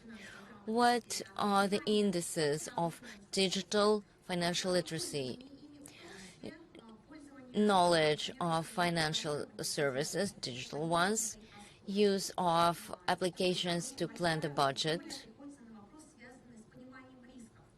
and also you need to understand the risks while using digital financial applications. 65% use banking digital programs, applications. However, 1 out of 5 Russians may be considered as a competent digital financial user. Digital environment makes the gap even bigger between the advanced users and beginners. So we see the biggest amount of people who are not very literate in the digital finance. These are older people and low-income people. Every second person of villages. So it's a big challenge and we need to work with it. We need to adopt the channels of education, we need to adapt the content in order to even the situation. Financial institutions also play an important role. We need to create such institutions together with clients in order to make the service affordable and available for everybody. Thank you for your attention, and we're going to continue our research work. It was a pleasure to share with you our results. Thank you. As we can see, older generation represents the ones with lower digital financial literacy. Sometimes they often don't use all the functions in their smartphones. They don't know about many functions. And Pavel Tulyev will talk about that in more details. He's the Deputy Director of Poczta Bank. Good afternoon. I'm going to talk about older people. These people do not want to consume information quickly. On the contrary, young people are ready to watch only short videos. More than 20 seconds, they get bored. Older people prefer slow motion. They need more time to process information received, to think it over. Elderly people have fear facing new technologies. They don't want to look outdated compared to the young people. Elderly people use their own experience, and if the technologies contradict their experience, they are not willing to accept new information. We observed the following. When older people talk to bank users, they say, we are willing to trust our children, but not our grandchildren. And bank workers usually are 40 and something years old, and there are other younger workers of 20 and something. They are considered as grandchildren. Older people are willing to trust the police and other authorities. If we talk about these people as users of bank service, we understand that they have certain income. We see that elderly people are more willing to save money. They have more money in their bank accounts than younger people. And they are more diligent in paying their loans. I can give you an analogy. Older people used to be my grandparents. Now older people is the generation of my parents. My parents can use the internet, they can use bank plastic cards, and we see the same trend with our clients. We have more and more clients of the age 60-something. And these people use banking services more and more often. What services do they use? The same as the other categories of people. Payments, money transfer, and others. They use distant banking services. They use applications in their smartphones. What about Pochta Bank? In order to improve operations with retired people, first of all, we have a learning course for our employees that teaches them how to communicate with the elderly people, to speak in a slow manner, to explain clear ways, and so on. We have a dedicated hotline for the retired people. As you understand, there are some certain requirements in the hotline operations, how many calls have to be processed in certain timeline and so on. So we have specific requirements for this dedicated line. When our customers open a retired account at Pochta Bank, we help them in order to understand how it is operated. Therefore, we help them to upload application and we explain how it works. Also, we are carrying out a pilot project that helps to educate retired people how to work the state service portal. And a very important thing done by the Pochta Bank, as we are saying before, equal access shall be provided for all citizens of Russia. Many elderly people live in rural areas, and certainly it doesn't make sense to open an affiliate there. So we decided to open additional offices, 10,000 points of banking services in very small towns. And then we will have 30,000 service centers where people can get basic financial services, open an account, have an access to banking services, upload their biometric data, and then get any banking product digitally. Talking about financial literacy, we should remember about work with retired people. We should raise the awareness regarding banking products.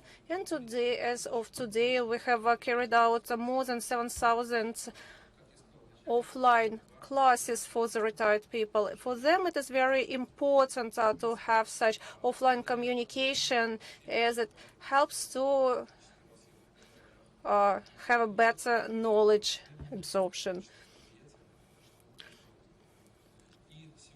Today, perhaps some of you have seen that in the moment we had the Ministry of Finance at our stand, and we have launched a all-Russian test of financial literacy. It has 13 cases that in general describe situations where people are caught by the fraud dealers. Various calls from some test systems and so on and so forth. This test will be carried out at the Pochta Bank. We are going to select winners at the monthly basis, at the weekly basis. And we are going to select a special award at social media. So track our news. A very interesting gift is waited for those who will describe our session in the best possible way. The gift is very interesting. So how do we protect our customers? Well, banking systems are protected at a very high level. So usually fraud dealers do not attack banks. What we did in the past, we collect biometric data in divisions, and then we check biometrics distantly, remotely. There are some high-risk operations when customers are attacked. In Pochta Bank, it is impossible to close a bank account. You can do it only person with showing your biometric data. So that is a very efficient way to protect our customers' other and defraud systems and informational support, communications carried out by bank and social media, in person, in Pochta Bank app, and so on. Well, the common mistakes are made by the retirees are very common. They trust to the fraud dealers. They share their personal data, and they use the same passwords for all accounts. Well, we know that to write PIN code at the other on the back side of your banking card, and at My Finance portal, you can check your level of knowledge. And in terms of financial literacy, we do understand that elderly people is a very important social group, but there is another group.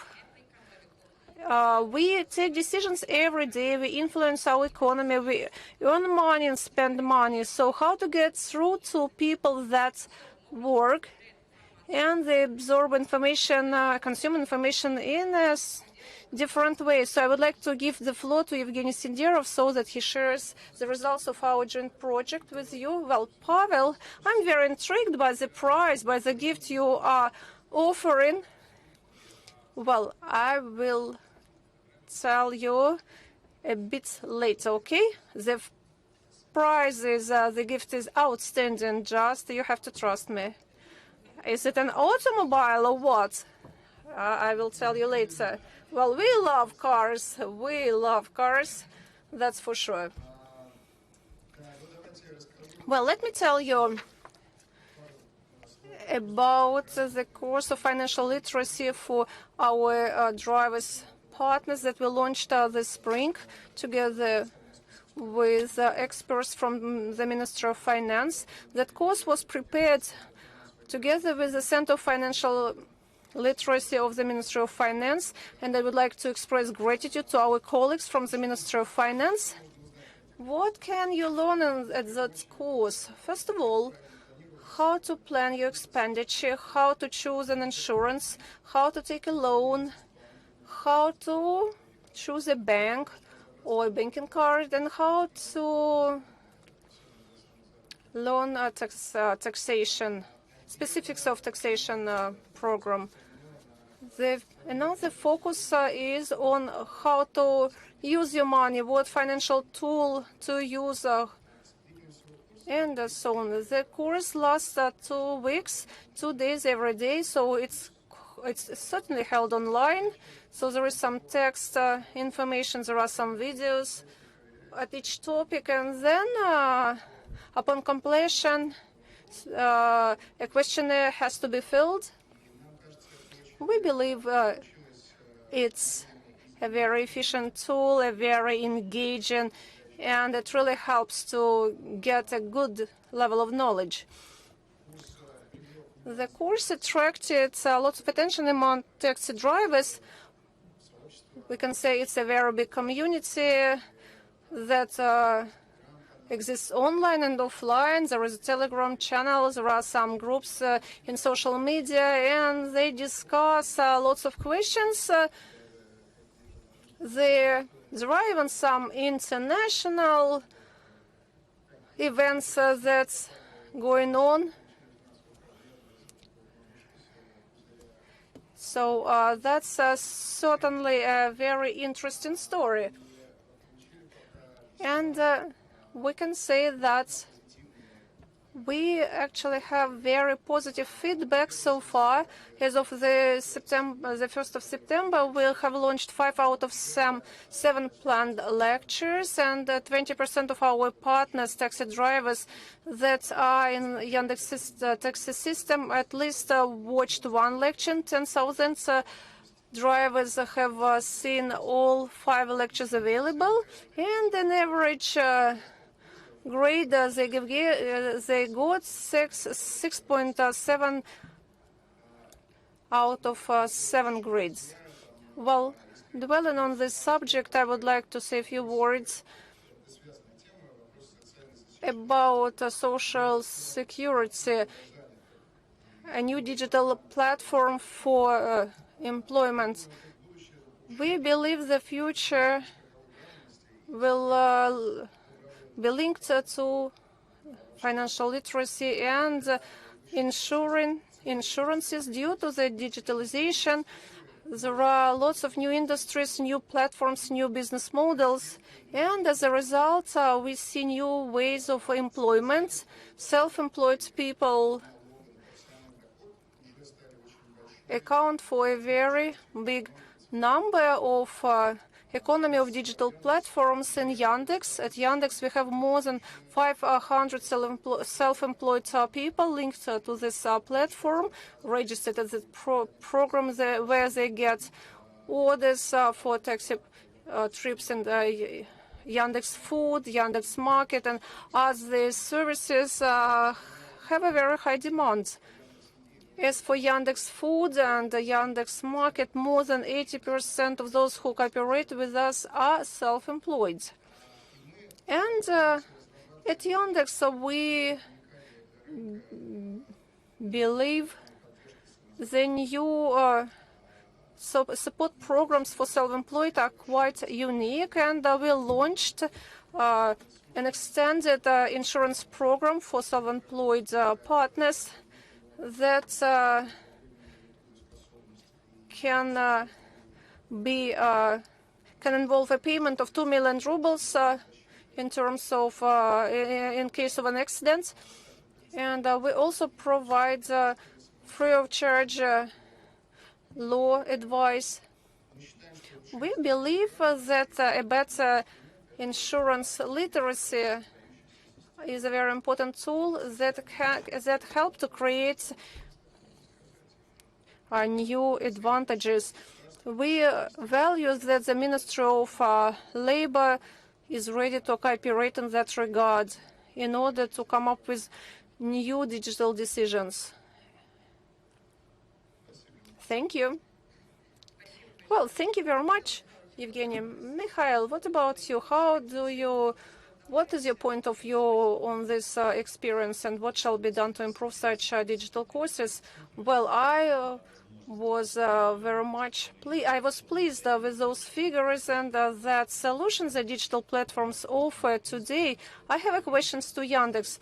Do you understand these statistics covers the Russian Federation, all regions of the Russian Federation? Yes. For us, it is very important to know today's forum brought together lots of representatives of the Russian regions. The second part of the session will be devoted on the best practices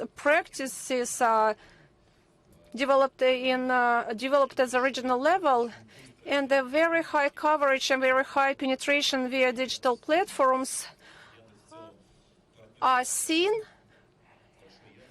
In particular, at Yandex. Yandex is a partner of our pilot project, and it would be great to see that such success stories are a joint results of as a result of our joint work.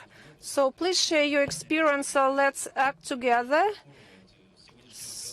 because today's conversation is an offline meeting after such a long break.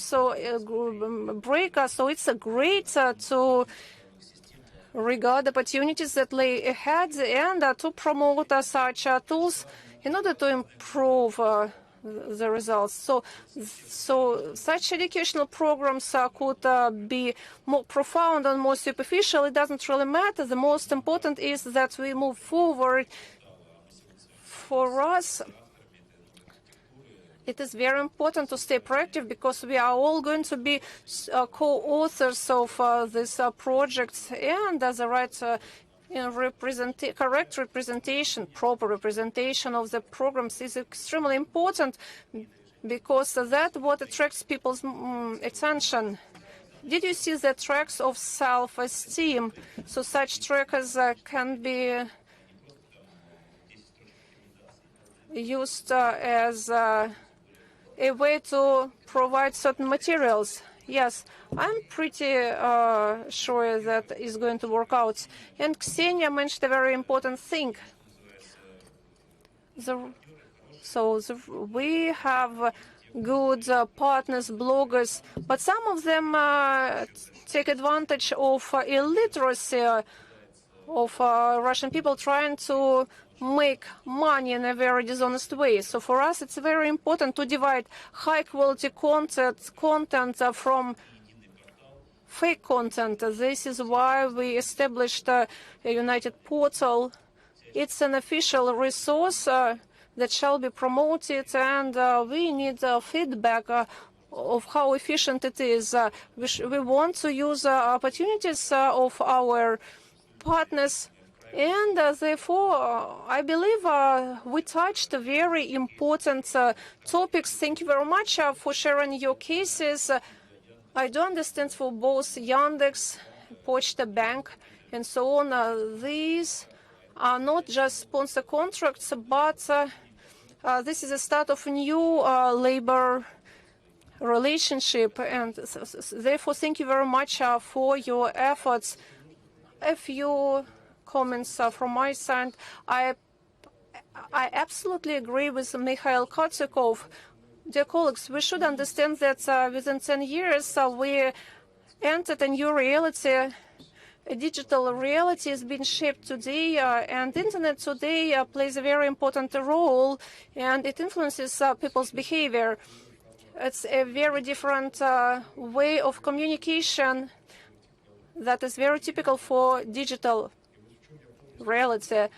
I quite agree that we can benefit from this new reality, given that we use proper tools, platforms, bloggers, and so on, those who are interested to improve people's future. But there could be a negative trend at the same time. So our communication with the digital platforms like Yandex and so on is very important to balance state social interests, and we are going to take a systematic approach in that regard. As for educational programs, I can say on the internet, if you enter in a search engine digital literacy, you will find lots of answers that getting you nowhere. So we launched a special mechanism of accreditation for educational programs in financial literacy. So it's a trusted environment where people can get high-quality content, but certainly we have to develop it continuously. Otherwise, we might lose the time, and improper ideas will be transmitted. There is one more important thing, is involvement of young people in this agenda. We have here Deputy of the region of Chuvasha, Oleg Nikolaev. Oleg, the floor is yours. Could you share with us how you engage young people into these processes and what they are interested in the first place? Dear colleagues, good afternoon. I'm very pleased to see all of you here. I would like to share with you a case from Chuvasha. The region of Chuvasha is very interested in improving financial literacy, and such work has been carried out in our republic at a continuous way. We started that work in 2008 when financial literacy was just at the very start of its development.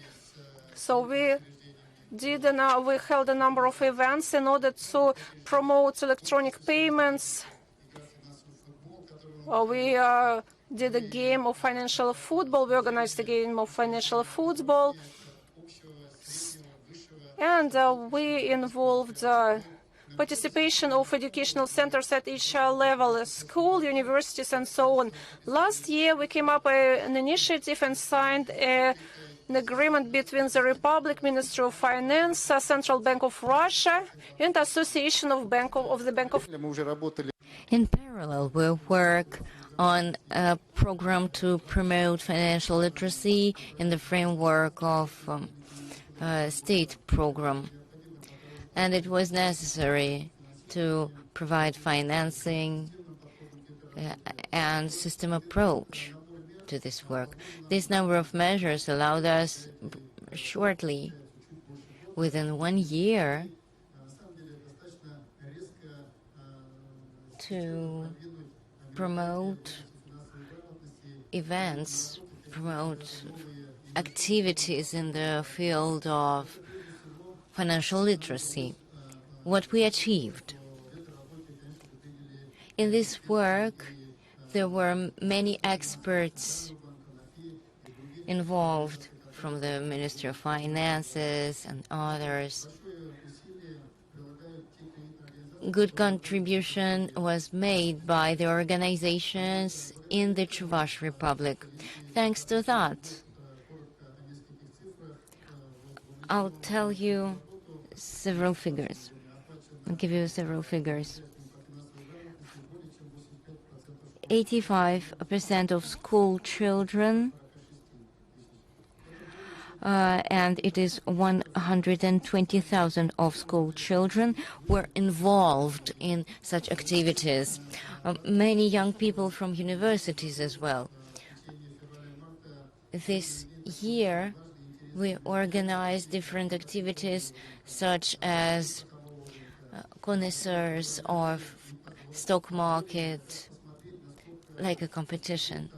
And these activities allowed us to see what's important for students, and this kind of work will be continued. What we found interesting was the case when we organized an event called Literacy on Transportation and Finances.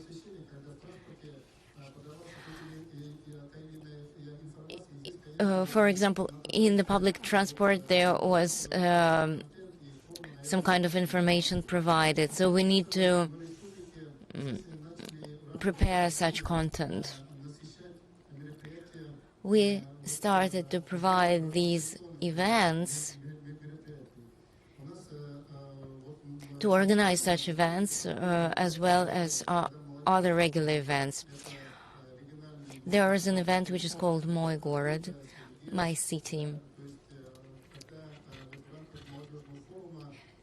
during which we organize different activities. For example, 3 days of discussion between young people concerning financial literacy. So these activities was about practice. Then we organized what we call Quantorium. They take several days, up to 1 week. It's like a marathon, financial marathon. It is called Confidence for Tomorrow. We hope that Mikhail Katukov and Mikhail Mamuta will participate in our activities as well. We organized a seminar in order to present what has been done recently. In order to attract older people, there's another difficult task. And in order to attract them, we organized what we called transformation of social centers and libraries. There's a library. You know, there are about 10 libraries like that, which act as digital space. You can come and read a book, as usually, but in this space, people can organize different activities, different events. People can take books and read, but there is also some space where you can communicate, where you can discuss, and also there are rooms for financial literacy courses for elderly people.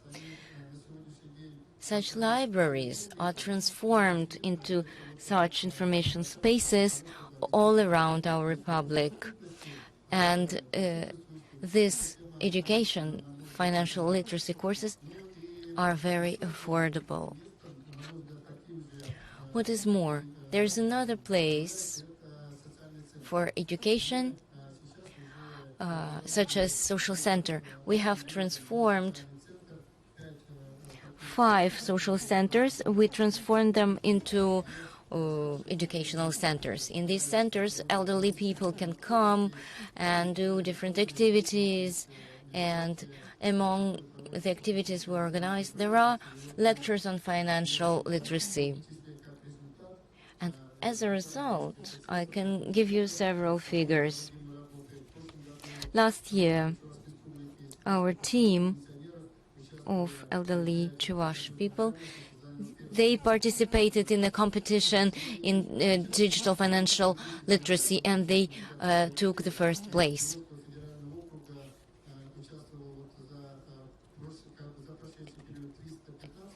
"315 people participated. Among them, they come from 14 regions, and 105 of these people come from the Chuvash Republic." So you can see how active our elderly people are.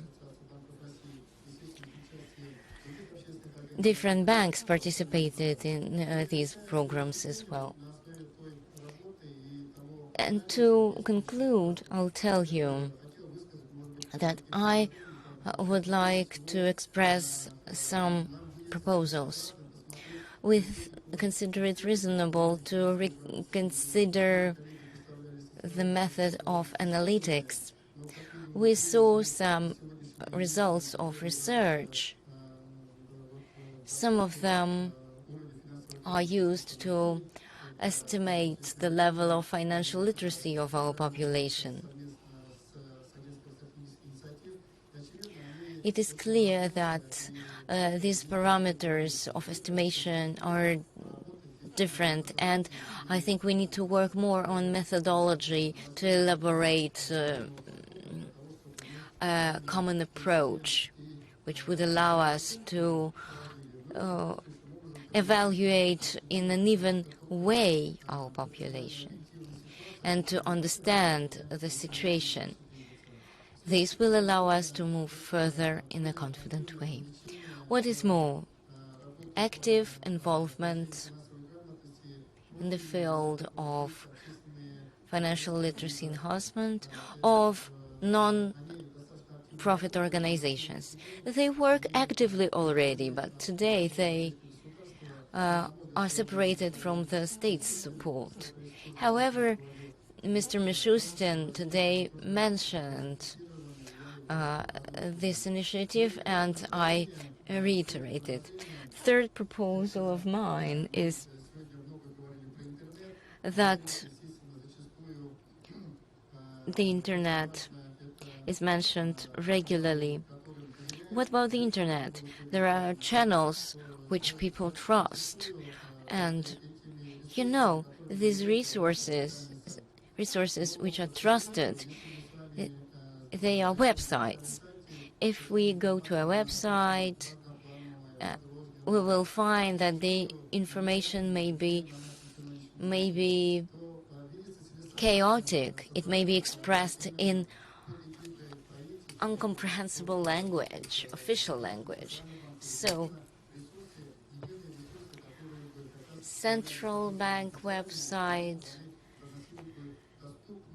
is good, but it should provide information in a simple language.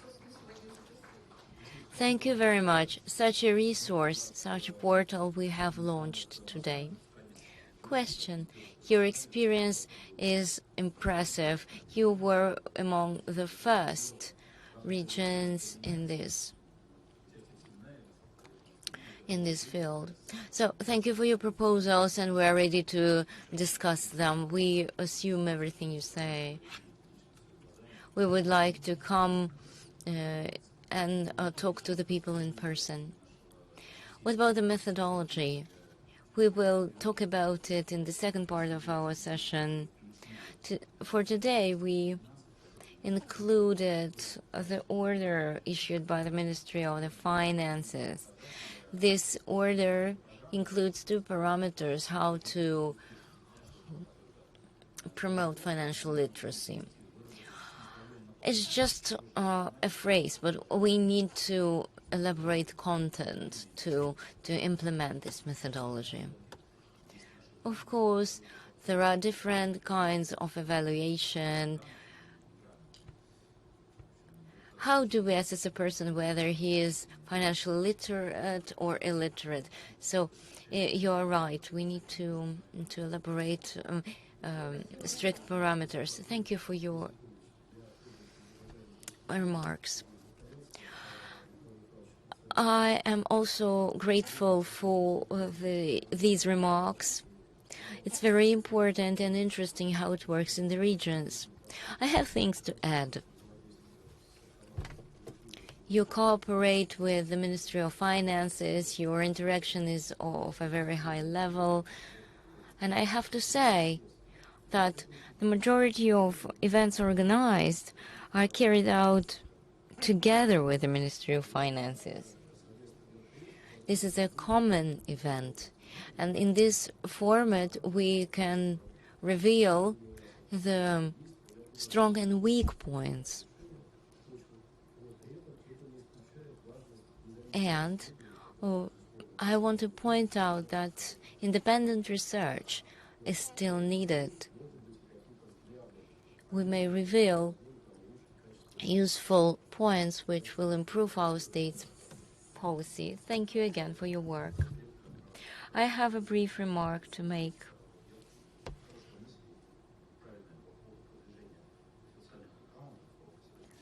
So what about the financial literacy? There's infrastructure already existing.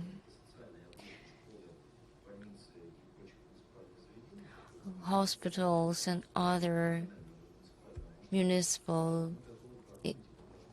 institutions. For them, we are ready to contribute so that this financial literacy is introduced. So let's find out the way in which we could do that.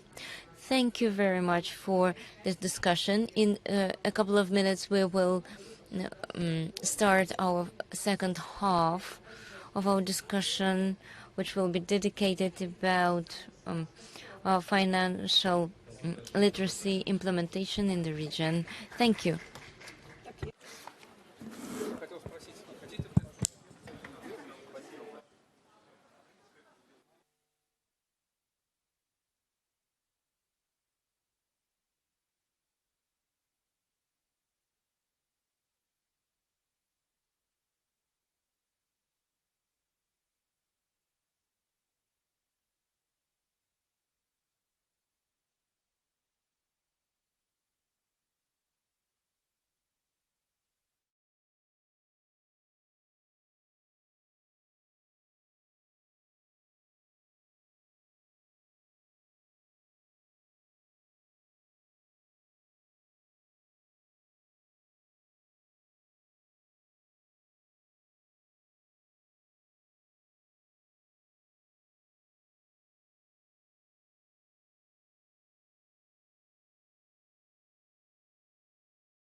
Good afternoon.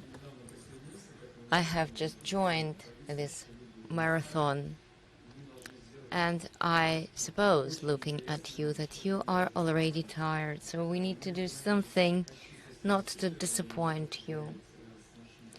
We didn't have time to say that we need to be brief and to the point. We need to be interesting to one another. I'm Andrei Sharonov from Skolkovo School. I'll be the moderator of this session. This session will be brief and interesting, as I hope. I will start by presenting the participants. Mikhail Kotyakov, Ministry of Finances, Mikhail Mahmud, Service of Consumer Protection, and Anatoly Gavrilenko, Monitoring Council by the Association of Development of Financial Literacy. Natalia Bruhan, Financial Minister in Ulyanovsk region.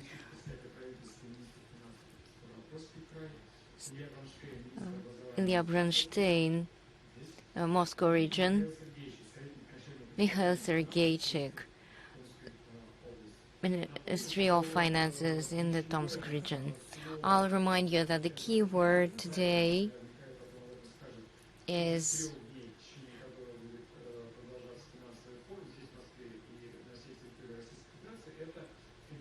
the word that we can call healthy financial lifestyle. Like healthy lifestyle. Healthy lifestyle starts with good habits and with good food. What does this mean in the financial field? How can we move towards financial literacy? It can mean different stages, different aspects. In terms of legislation, there should be regulation and limitations.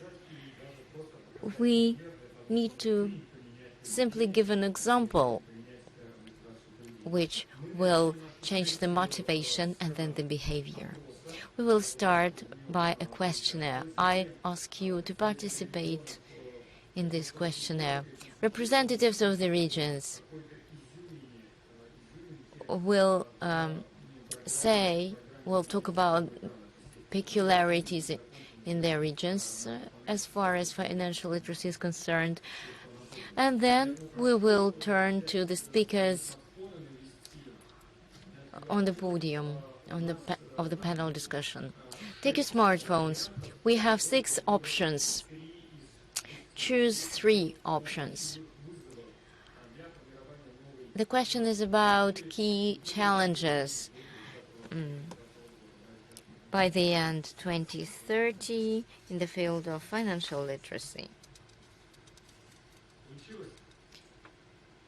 Have you managed to open? So we have 6 options,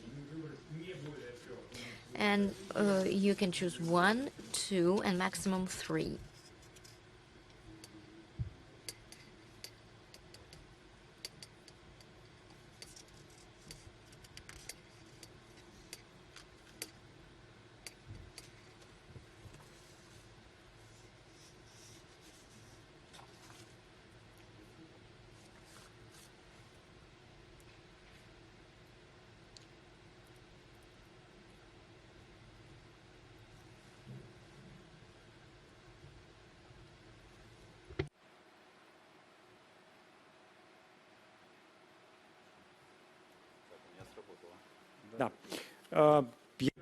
Well, I suggest that we go on. Those who haven't voted yet, please do it. And I would like to give floor to Igor Malachov. Igor, the floor is yours. So tell us about your specific approach in this big topic. Good afternoon, dear colleagues. Thank you very much for the chance to introduce our digital platform. Well, we developed a very interesting digital platform I would like to share with you today. So we started that project in 2010 in order to improve financial literacy of the local population. So we established a local council. Could I get my slides on the screen? Please continue, and your slides will be switched on soon. All right. So we established a regional center of financial literacy for each target audience, children, students, working group, entrepreneurs, retirees, and volunteers that help to promote it. So about 1,000 events are being held in that regard. In order to use a systematic approach and answer the question what topic we cover, we decided to establish a digital platform. And we believe that its establishment is a new level in improving financial literacy. Today, the platform established is an educational resource that brings together experts and the audience. Well, at the same time, it's a tool that makes it possible to control how efficient the work in improving financial literacy is. Why is it so useful for the population? Well, it offers certain information, educational materials that are divided in 8 groups. We gave them very easy names, money, insurance, fraud, and so on. And each topic covers specific issues. As a regular basis, we hold educational events in all 34 municipal units. Who takes part in this events? I have a question. How do you see the end result of this program in terms of? I'm talking about financial literacy. Our goal is not certainly to hold just some educational events. What we want to do, we want to make a step forward in order to change the situation with financial literacy. You're absolutely right. And the third part is dedicated to checking the knowledge, assess the knowledge of our participants. So there are questionnaires, tests that can be taken, and then upon the results, recommendations are given to each participant. So certainly our goal is to bring financial literacy onto a new level. Besides, there is an opportunity to establish an account for each user where he can track all information, what events he has taken or she has taken for. And the second goal is to establish monitoring in order to adjust that program and bring it up to the modern requirements, to track the demand for such information and help to understand what shall be improved. There are 3 points which should be covered. Well, as for administration of the program, that's quite easy. There are organizers that are in charge of events and experts. The most important role is played by administrators. So in each municipal unit, we have an organizer. We have 7 sites, and there are 7 heads of such sites. So they shape our agenda, and any user can get to our platform, get registered, and take part in any event he or she is interested in. To support these activities, there is a methodology developed, and we engage experts in each event. Experts actually can organize events themselves if they think it's necessary. Then we get the rating of the most popular experts. Then we get the statistics that shows what events have been popular so far, and how we could adjust our agenda. That's about the functionality. A few words about what we want to do in future. That actually goes in parallel with what Mikhail Mamutov was talking about in the first part of the session. We want to establish a module on investments, on private investments. It will include a theoretical part and practical exercises. We hope it's going to be a success. And we'll certainly be talking about the risks associated with these activities. That's it. I have a very short question. Are there any signals or signs that prove an increasing interest to financial market from the users? So that you know that people do not just take an exam, but we see an increasing interest from those who want to open the accounts and improve the financial situation. If we take statistics from our platform, we can see positive dynamics. So we believe that certainly there is a demand for this platform. Okay, thank you very much. A question is for.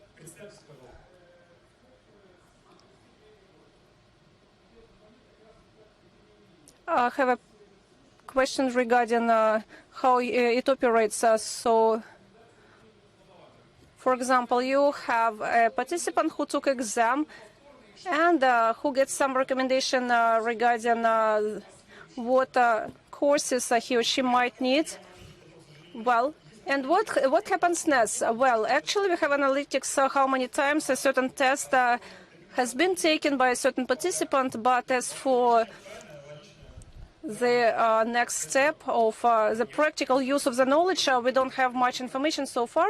Now I would like to give floor to Natalia Dukhanova, the Minister of Finance of the region of Ulyanovsk. Natalia, the floor is yours.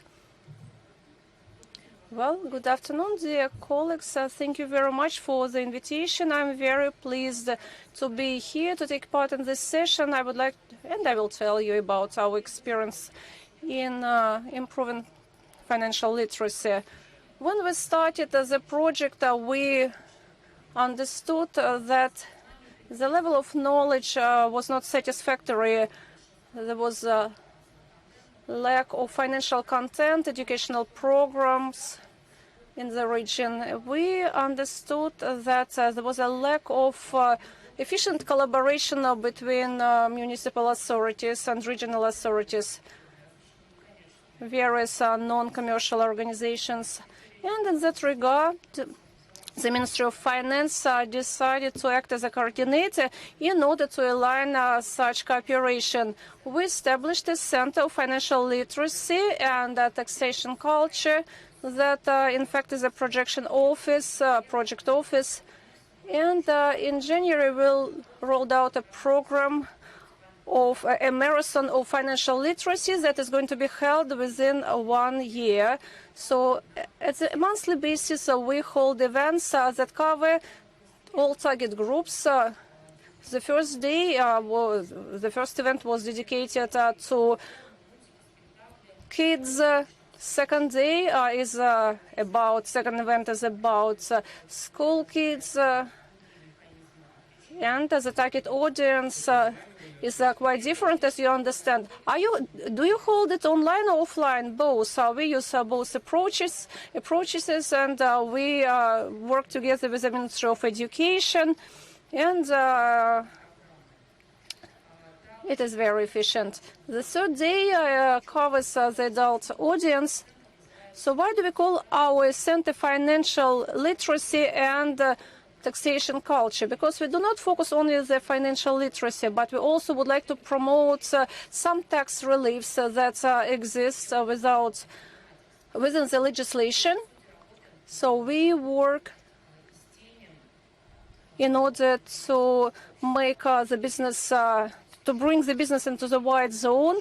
So we invite various organizations like Opora Россия or taxation experts who explain how you can get a status of self-employed, how to use certain tax reliefs.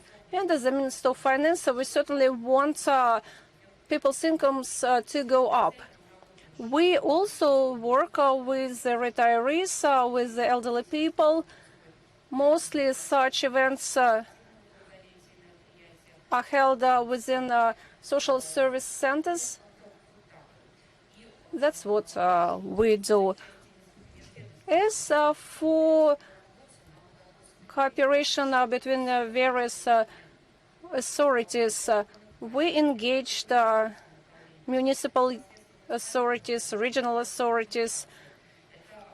We engaged educational centers, social centers, orphanages, and other organizations, large corporations, social groups, the Russian Unit of Youth, and so on. So we engaged the Bank of Russia. We actually have a very close cooperation with them, the taxation service, and some financial institutions that act together in order to cover all social groups, all population groups, and that all those events are aimed at improving the efficiency, the financial literacy. We believe that financial education shall go hand in hand with the participatory budgeting. We want to engage into financial education more members. Natalia, is this model already working so you can get feedback on how efficient it is? Yes, certainly it's being implemented at many municipal units. And as far as I believe, the number of beneficiaries in the last 5 years, well, I don't remember the precise figure, but it is significant. What conclusions we have made? So the client-centric, customer-centered approach has to be used. The service provided shall be at a very high level, and all population groups shall be involved. So those are our key conclusions. Thank you very much, Natalia. Please take a seat. Svetlana Makovskaya, the Minister of Education of the Krasnoyarsk region. We have representatives of financial institutions before you, represent educational bodies. So tell us, how do you distribute responsibilities in order to improve financial literacy? Good afternoon, dear colleagues.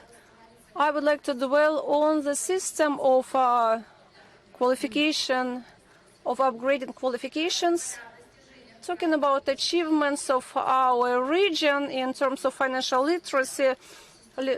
I can say, I would like to tell you our understanding of this strategy. On one hand, we see that population, including young people, does not want to take any responsibility in financial risks. Until recently, we did not have many practices in order to educate people in financial field. In order to eliminate this gap in the knowledge, by the initial initiative of the Ministry of Finance of Krasnoyarsk region, we carried out 2 educational programs in order to develop financial literacy of the local population. We established a regional center of financial literacy and developed a model of financial literacy. The main idea of that model is to carry out cooperation among a network of partners social organizations, universities, business structures, various ministries and departments. That really has changed even the understanding of what of the term qualification upgrades qualifications. We decided to extend the field of education so that our teachers could improve their knowledge in finance. We engage them in active in various events, and we help to shape their own practice in order to get some experience, get assessed, and take the best use of it. Today, about 70 educational practices have been developed by our teachers and have been used. Talking about educational programs aimed at families and population in general, our latest initiative was a financial festival that was aimed at families. So we engaged lots of families in the festival, in the work of the festival. We mentioned today about various monitorings carried out by a number of institutions. In 2020, we also monitored how efficient are the programs of improving financial literacy. We did it together with the Institute of Strategy and Development of Educational System. As a result, we can say we actually carried out a poll of our graduates in order to assess their financial knowledge. So we tested more than 5,000 graduates, and the results showed that 39% of students have a medium level of knowledge, of financial knowledge, and about 30% have a very low understanding of how finance works. So they actually are financially illiterate. So in that regard, we see there is room for improvement. We have to focus on students, on teachers. At the end, answering your question, what is so special about our program, I can say that the original model of financial literacy is to achieve a synergetic effect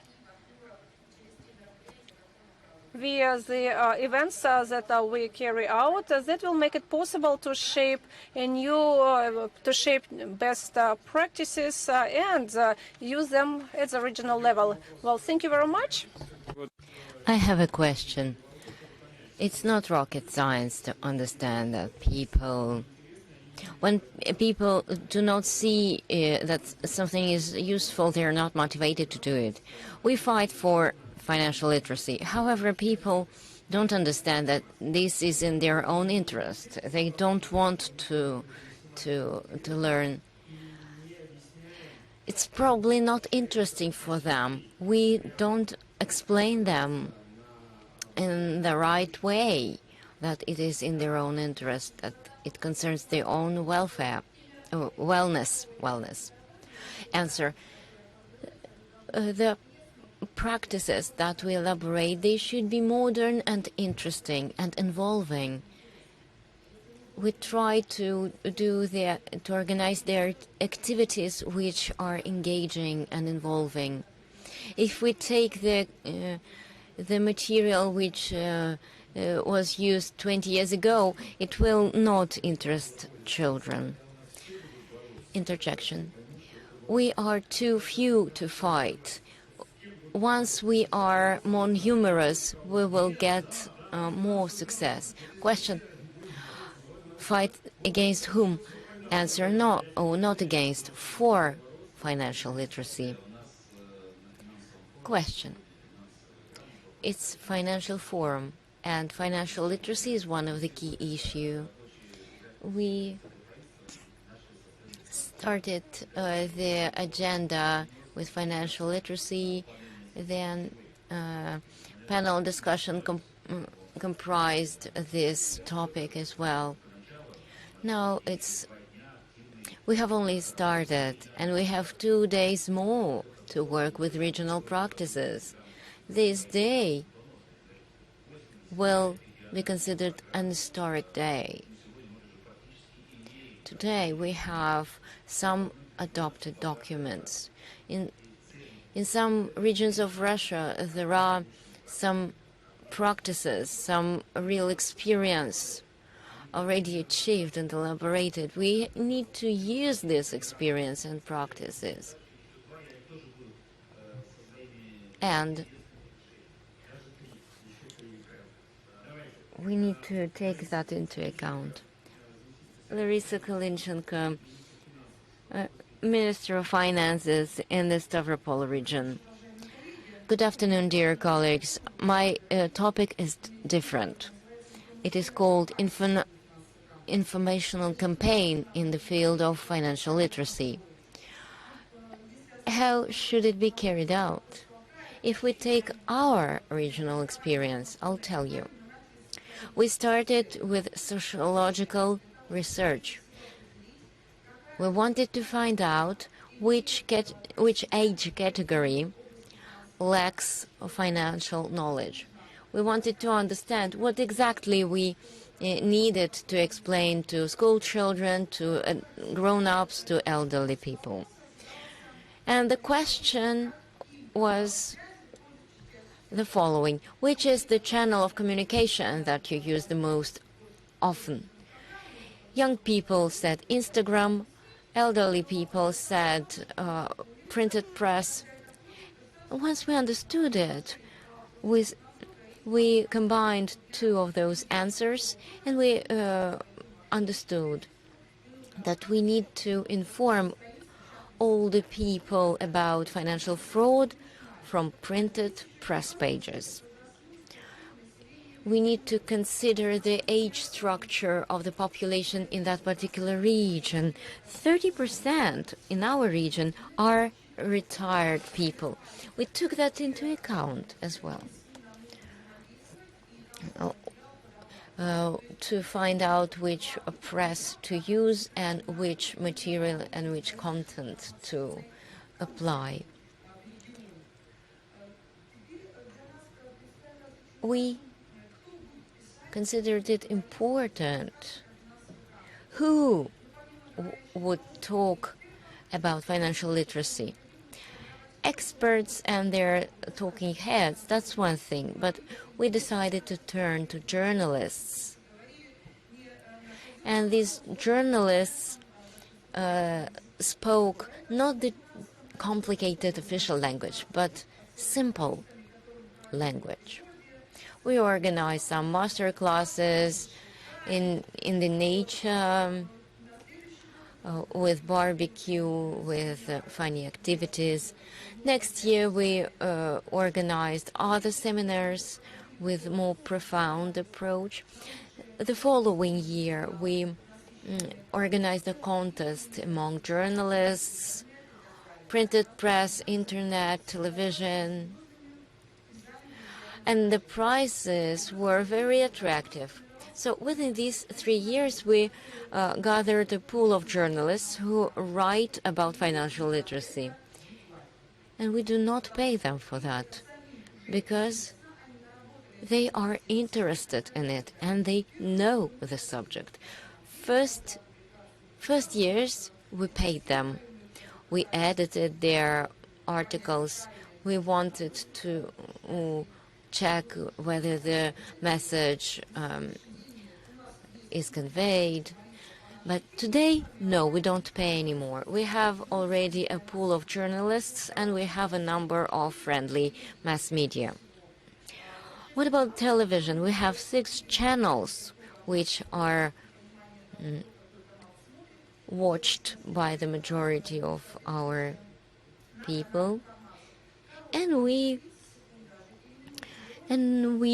implement videos of 30 seconds as average. on such and such topic. Videos are about sources of reliable information. For example, if you have such a problem, go there. There's another channel on which we have twice a week a 15 minutes program.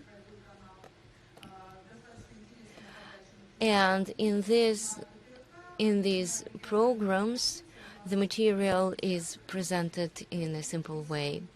And we also have Vegetarian Car Company where we participate. We have audio materials on radio stations which inform citizens about financial literacy. And this information includes websites with reliable information. Internet, that's clear. It's the best friend of all young people. For our young people, we have Vkontakte group, we have official website, but we also tried one new thing. We got involved. We created like a series or comic book with characters, cartoon characters, and we post these short stories in our Instagram page. Web officials' Instagram is often visited. That's why we publish in a funny manner such series, pictures like a comic book. Affordable, accessible information is something that we need to organize in the city. We have informational screens in the streets, in the central square, and on these screens we demonstrate our videos connected to financial literacy. Multifunctional centers work as well, and there we also place booklets with different subjects treated. We also we created a video without sound, visual information for those who are interested. So we also want to come to railway station and airports and introduce our videos there as well, but I found out that they are not very interested. They want us to pay for this social information.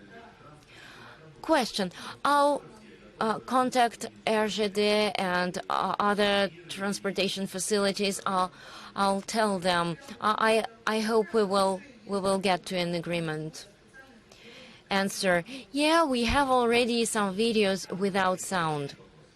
Question to everybody: can we gather a bank of solutions like video material, booklets, and others, so that it becomes our national resource?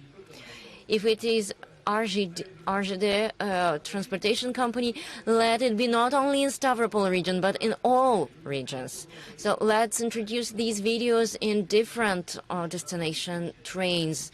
This information is useful for everybody. So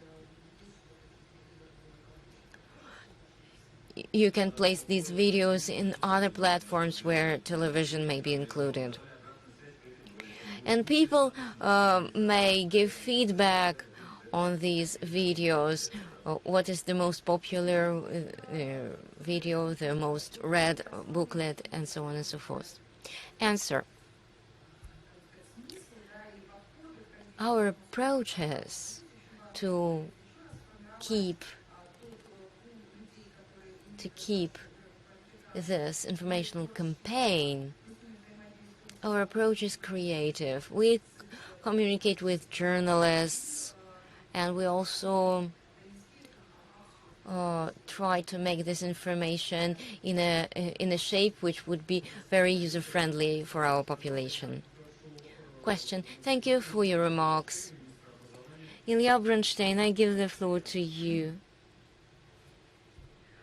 Minister of Education of the Moscow region. Good afternoon, dear colleagues. I understood what the organizer wanted to achieve. We alternate education and finances. And, well, 1st of September is the Day of Knowledge. And probably it's time to celebrate the Day of Financial Workers. Well, it's true that we all work together at an intersection. You mentioned this word synergy, and I would like to mention another word, ecosystem. These words are very close in meaning. These are means to join our effort and to achieve a common result. At the beginning, we spoke about healthy lifestyle, about literacy. What does it mean, and how does it form? We can talk about competencies, about models of education, but let's take the simplest model. First, the knowledge, then the competence, then the skill.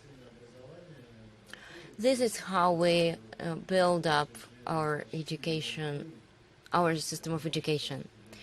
In our region, we have 1 million of school children. This is a rather big community of people who are very soon will be able to use their own finances. And they need to know how to use their money wisely and not to fall into a trap of scammers.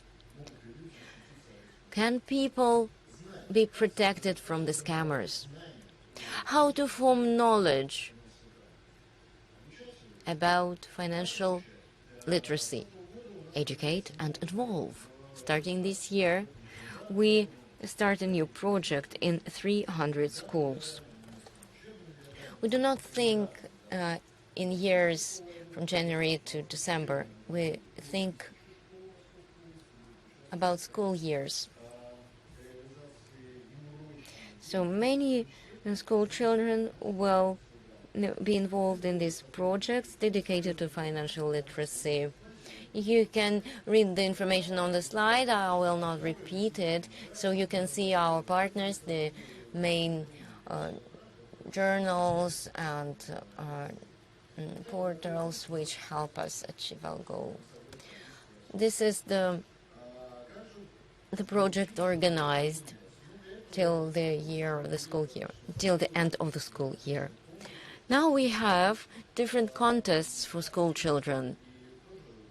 And you can see that on the slide that our school children participate in these contests actively, and the results are impressive. What can we do to attract everybody so that the family helps, so that teacher contributes? Yes, we need to talk about it. We need informational support. This informational support works in every channel. It's television and so on and so forth. And we have one interesting channel. It is called Образование Подмосковья, Education of the Moscow region. You can go and see.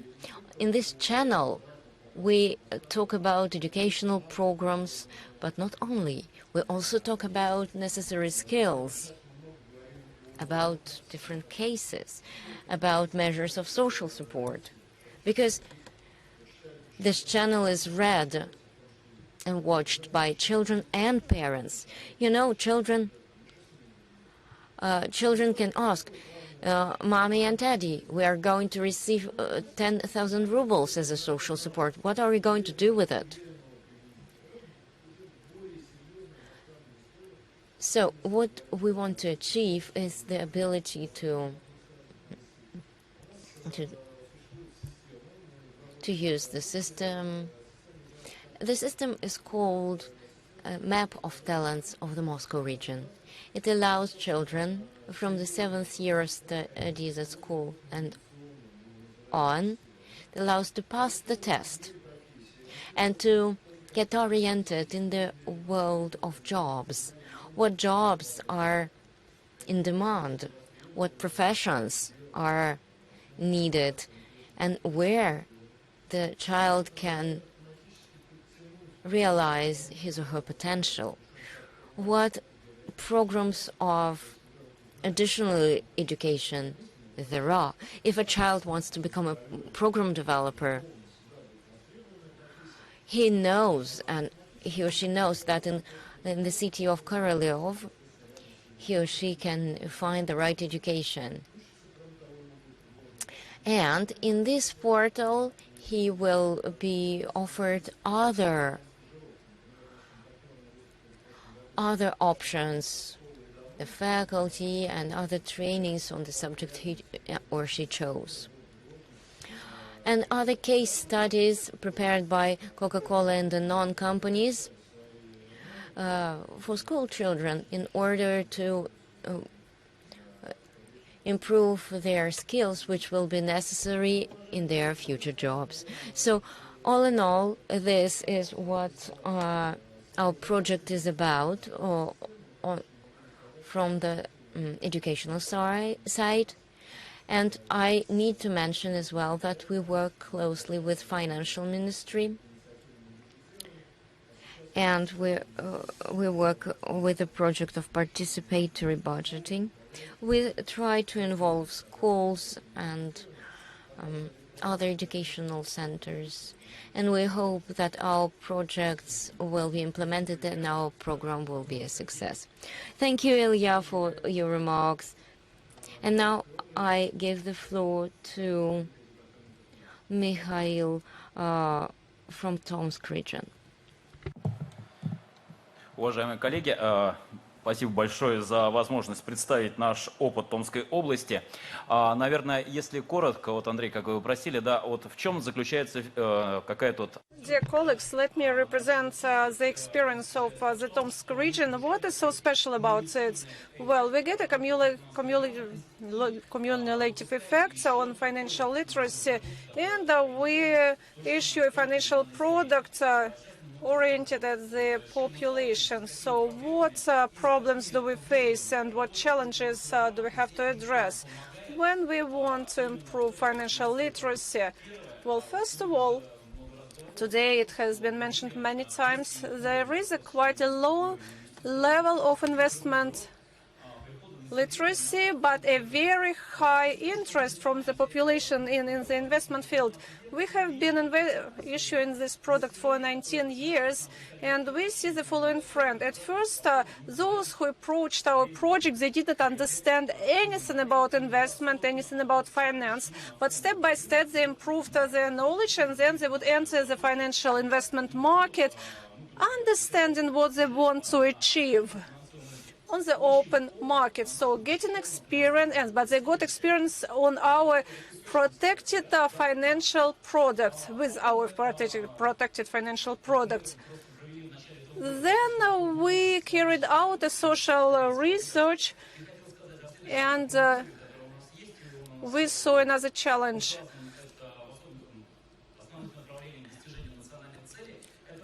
I'm talking about shaping a behavioral model in order to increase people's savings. By social polling, we see that owners of bonds think twice as much compared to the general population. So people do understand that there is a need to save up money, and they know how to save the money. The next question is, how do you regard challenges by 2030? A low engagement in social projects. Well, thanks to positioning of such bonds load, we show how population can be involved in the social finance. They do understand that they can purchase governmental bonds that will give you certain income, and that will make it possible to improve infrastructure at the regional level. Next thing is misselling and aggressive promotion of low quality financial products. What do we see? Lack of trust on the financial markets. So we established an ecosystem, so we integrated that product into the financial literacy project. So we help our people to get a track. So everybody has their personal account, and there you can track your financial flows depending on your investment. And then we offer to shape, to set certain goals in a long-term perspective. Therefore, with this experience, people understand how to behave on the financial market, how to act. Another problem is a low level of financial and digital knowledge. Why do we believe it is important? We created a structure, a special structure, and thanks to the Bank of Russia, we established a special marketplace of stocks that helped to roll out that project. Today, any citizen can buy securities at home through Gosuslugi service. So we help to improve financial literacy and gain some income. We also introduced some regional initiative that is called internal model of investors. Certainly, we do understand that any financial product cannot be protected for 100%, but at least our 19-year experience make it possible to choose the right tools, to choose the right securities. So for 19 years, we have been paid regularly on our bonds, interest on our bonds, and people do trust it. So we created another regional product. We have interface platform. We have some regulative assistance, and we have a special application. So we did a special project that makes it possible for the regions to apply our experience locally in order to boost financial literacy. And unfortunately, you're running out of time, sorry. Okay, so a few words about our experience. Again, we've been operated for 19 years, so we helped local population to calculate money. People are used to getting additional income, and the money they get as an interest, it is invested again. So previously, people had no idea how to save up money, but today they not just save up money, but they also invest and earn more. Our next step is to engage more people into the program. We expect a higher level of financial security, better understanding of financial instruments among the population, and initiative budgeting 2.0, engagement of People's Fund in implementation of infrastructure projects. We talk about a rather small part, but if people are engaged into social initiatives, it's going to be a win-win situation. Today, together with the Ministry of Finance, we develop a methodology that can be applied regionally, and that could be very useful for other regions. Well, thank you very much. I have a comment. We are talking about guidelines, right? Not about some decree. Well, thank you very much. The figure you mentioned, 6,000 people, you mentioned it's less than 1%, so which means that a very small part of Tomsk population is engaged in the investment. Well, certainly We're talking about household, not about citizens. So certainly not every member of a family is going to invest themselves. And we talk about active accounts. Okay, that sounds good. Thank you very much. So let's get on screen the results of our voting. And then I would like to conclude. I would like to give floor to Anatoly Gavrilenko. Anatoly, you've been on the financial market for quite a long time, since it appeared in the USSR and then in Russia.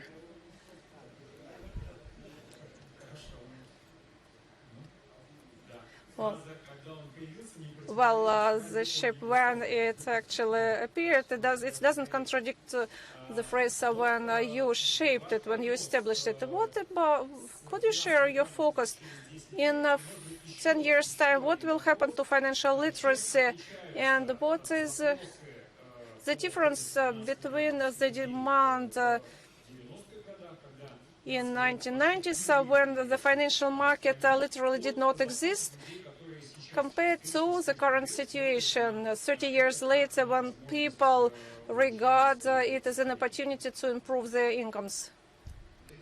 And Andrea, within 30 years, people changed. Well, if you would like to stand, you're very welcome to take the floor over there. Well, first of all, I would like to congratulate you with your achievements. So today is the day of literacy. So, dear colleagues, literacy is education. So I would like to congratulate all of you, those who work on literacy, because today is the International Day of Literacy. I think this holiday has been celebrated for 55 years, but we do understand that literacy is everything. So in 10 years life, what will happen? Very often we will understand that the world is changing much faster than we can estimate it, and our ability to understand the changes. So today's new reality is uncertainty and lack of any focus. Well, quite unexpected. The second thing, the role of the government is to get stronger, and the government will never admit it, but the government will understand that it's acting too fast, introducing digital technologies. So technologies have to be based on the common sense. You shouldn't intrude on the private life of people without thinking how efficient it's going to be. So such risks may slow down the development of the country, the economy, and so on. And besides, it is impossible to develop without active support of the whole society. Otherwise, there won't be any development. By 2022, 2025, there will be popular horizontal cooperation. So we will see that coordination will get stronger, we will see formation of various partnerships and so on. Ministry of Finance, Ministry of Education, and so on. You see they all get together in order to get better results.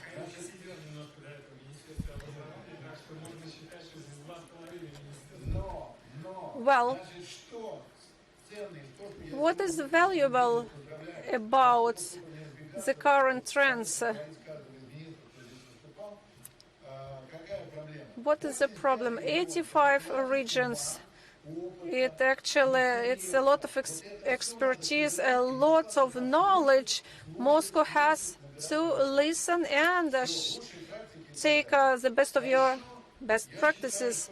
I also believe that in 1 year time, about 1 million participants of the pension fund will get engaged. And you did not offer the trade unions. They are conductors of financial literacy, and they actually consist of millions of people. Yes, if we talk about scaling up those projects I heard about, libraries, I believe in 1 or 2 years' time, thousands of libraries, and we have 5,000 libraries at least in Russia, they are going to become the real temples of education.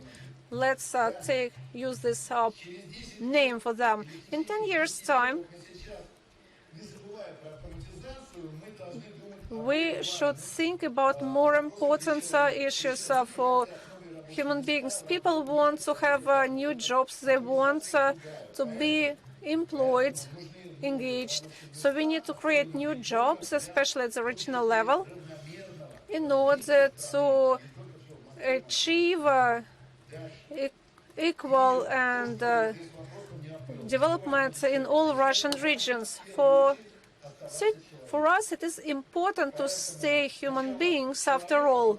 So first, the person has to be at the center of everything we do. In the next 2 years, the social chamber, we will establish with the Ministry of Finance, with the Bank of Russia, a council aimed at introduction of digital technologies, and it should engage people that are not experts on finance, and such people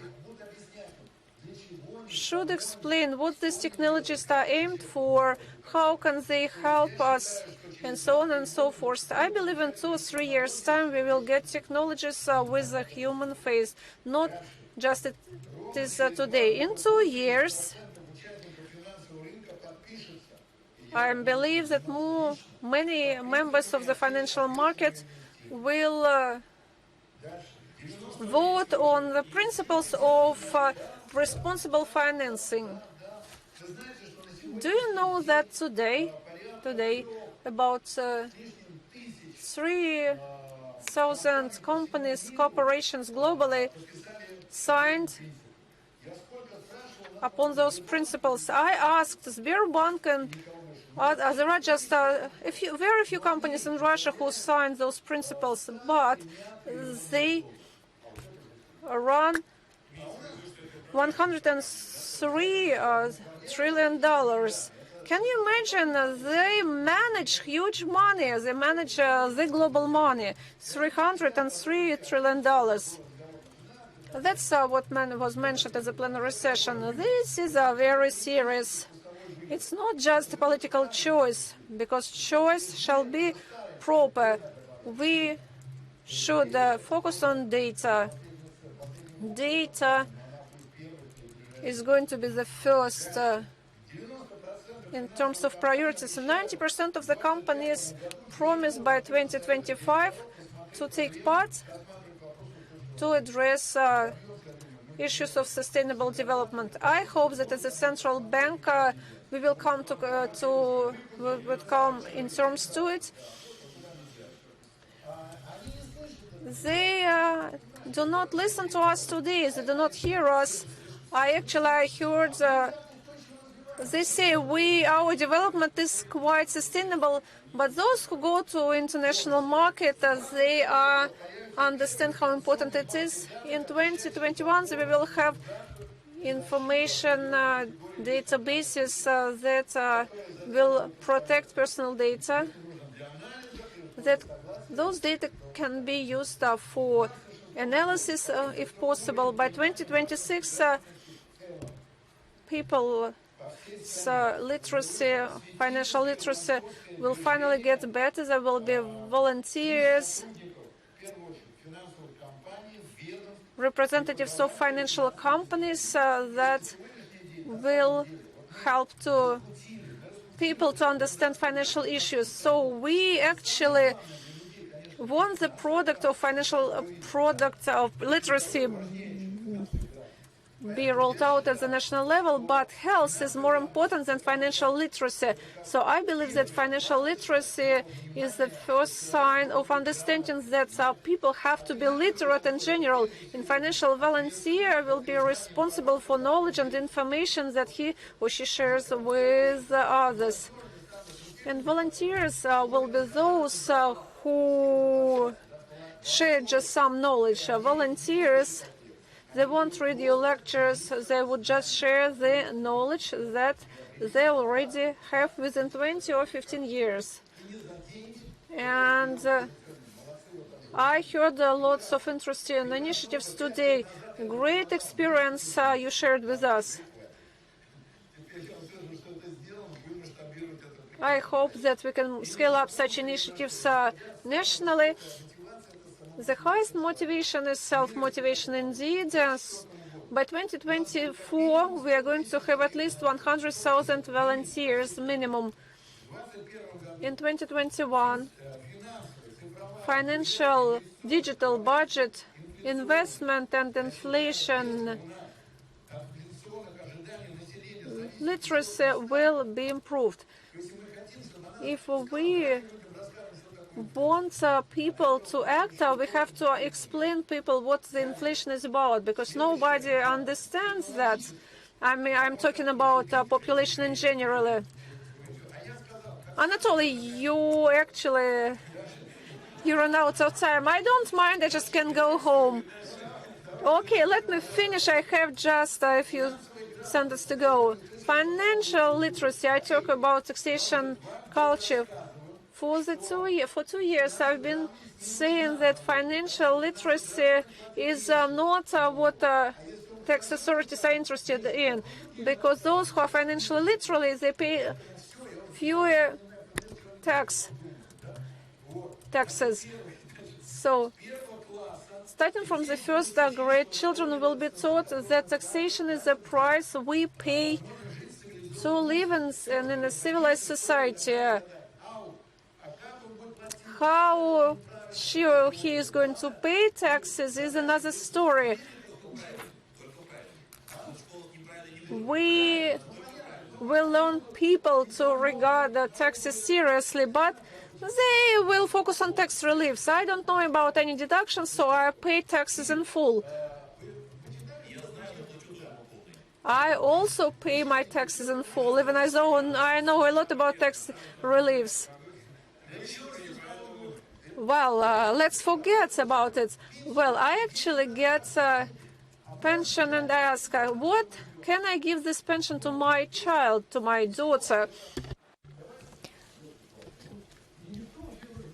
And nobody wants to answer. But for the state, it's an opportunity. There's no problem. And so on and so forth. For example, they paid me these 10,000 rubles. What should I do with it? I cannot return it to Mr. Putin. And so on. In all the students' books, in all school books, there should be problems like this. Mother pays that many rubles as taxes. Father as many. Question, how much does the family pay? So, such tasks, such problems should be solved by school children. So, we need to award people only if they respect fiscal legislation. If the person is a good taxpayer, he or she may be eligible for awards. Thank you for your remarks. I forgot one more thing. Take your seat and say it. In the year 2022, we will take the train of financial literacy. We will go to every city and town. We will speak in front of regular people, and I invite you to take this train. Question.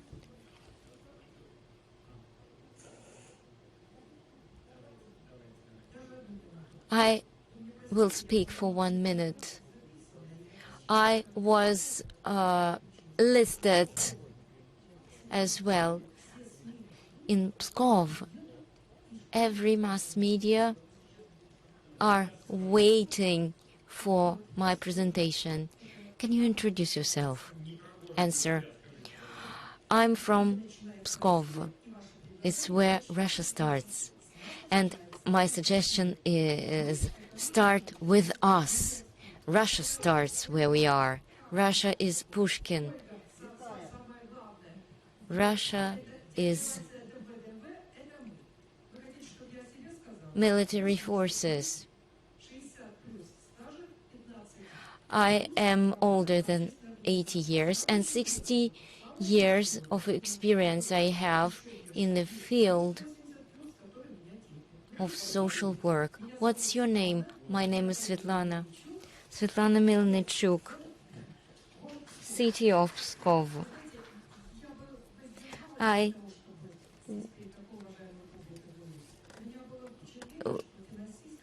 was shy to speak about this in front of this audience, but I thought that you were not emotional, that you cared only about money. But no, I see that we all can do a lot. Social organizations can do a lot. I represent the Union of Retired People in Russia. These people represent already a community. We have a list of them. So these people, among them there are 2,000 elderly people who come and go and study in universities, so-called third age. These people are very interesting to work with. I have my partners who asked me to come and to speak in this forum. Sberbank came to our region and taught us how to use ATMs. Now, Bank России works with us. Our region is not very connected. Only 60% of people have internet connection. Bank России uses printed booklets and throws them into post boxes, so people can read the information. Every week, information about financial literacy is published where older people can read them. You mentioned here the fact that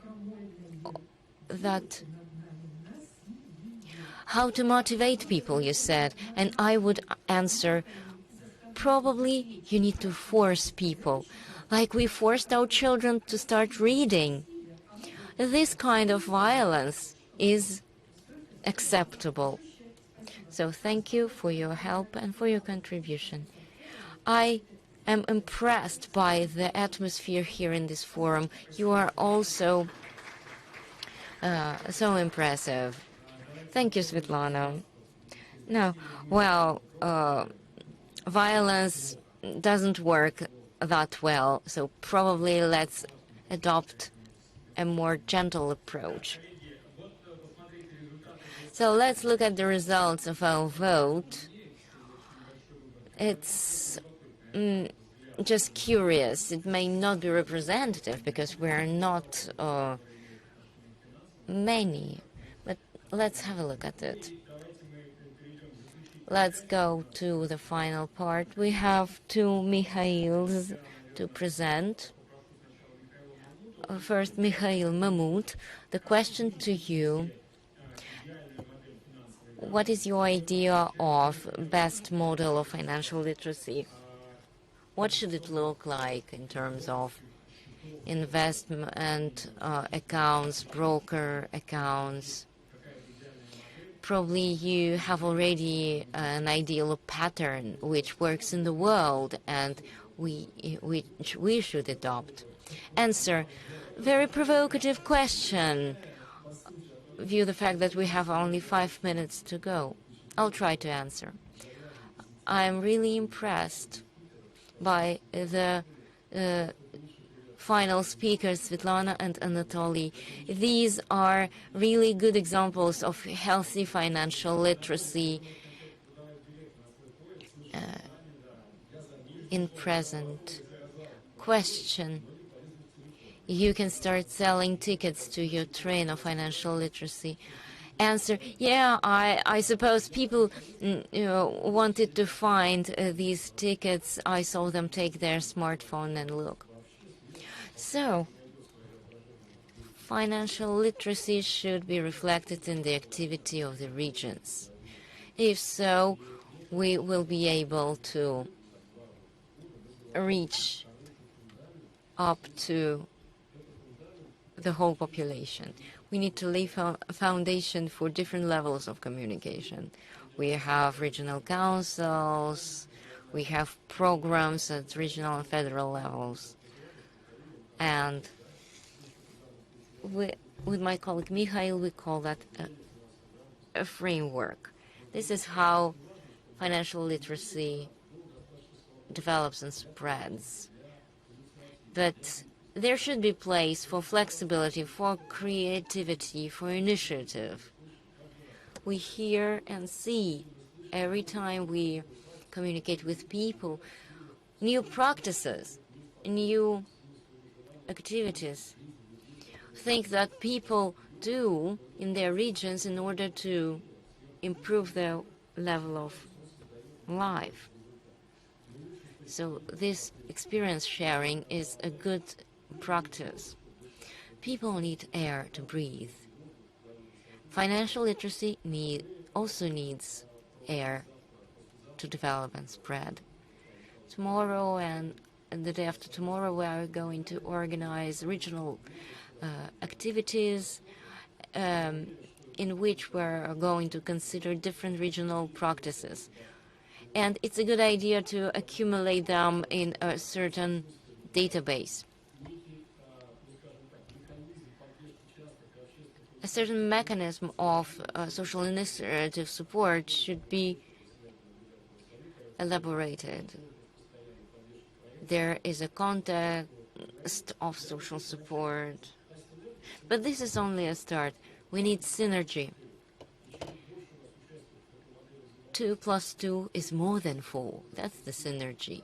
Because we attract scientists, experts, officials, and all together can achieve a much bigger result.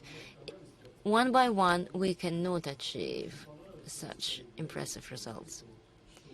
One of my colleagues said, we need to understand what the audience needs and via which mechanism this result may be achieved. And we need to convey this signal to every audience. As the bank RESI, we try to follow this pattern.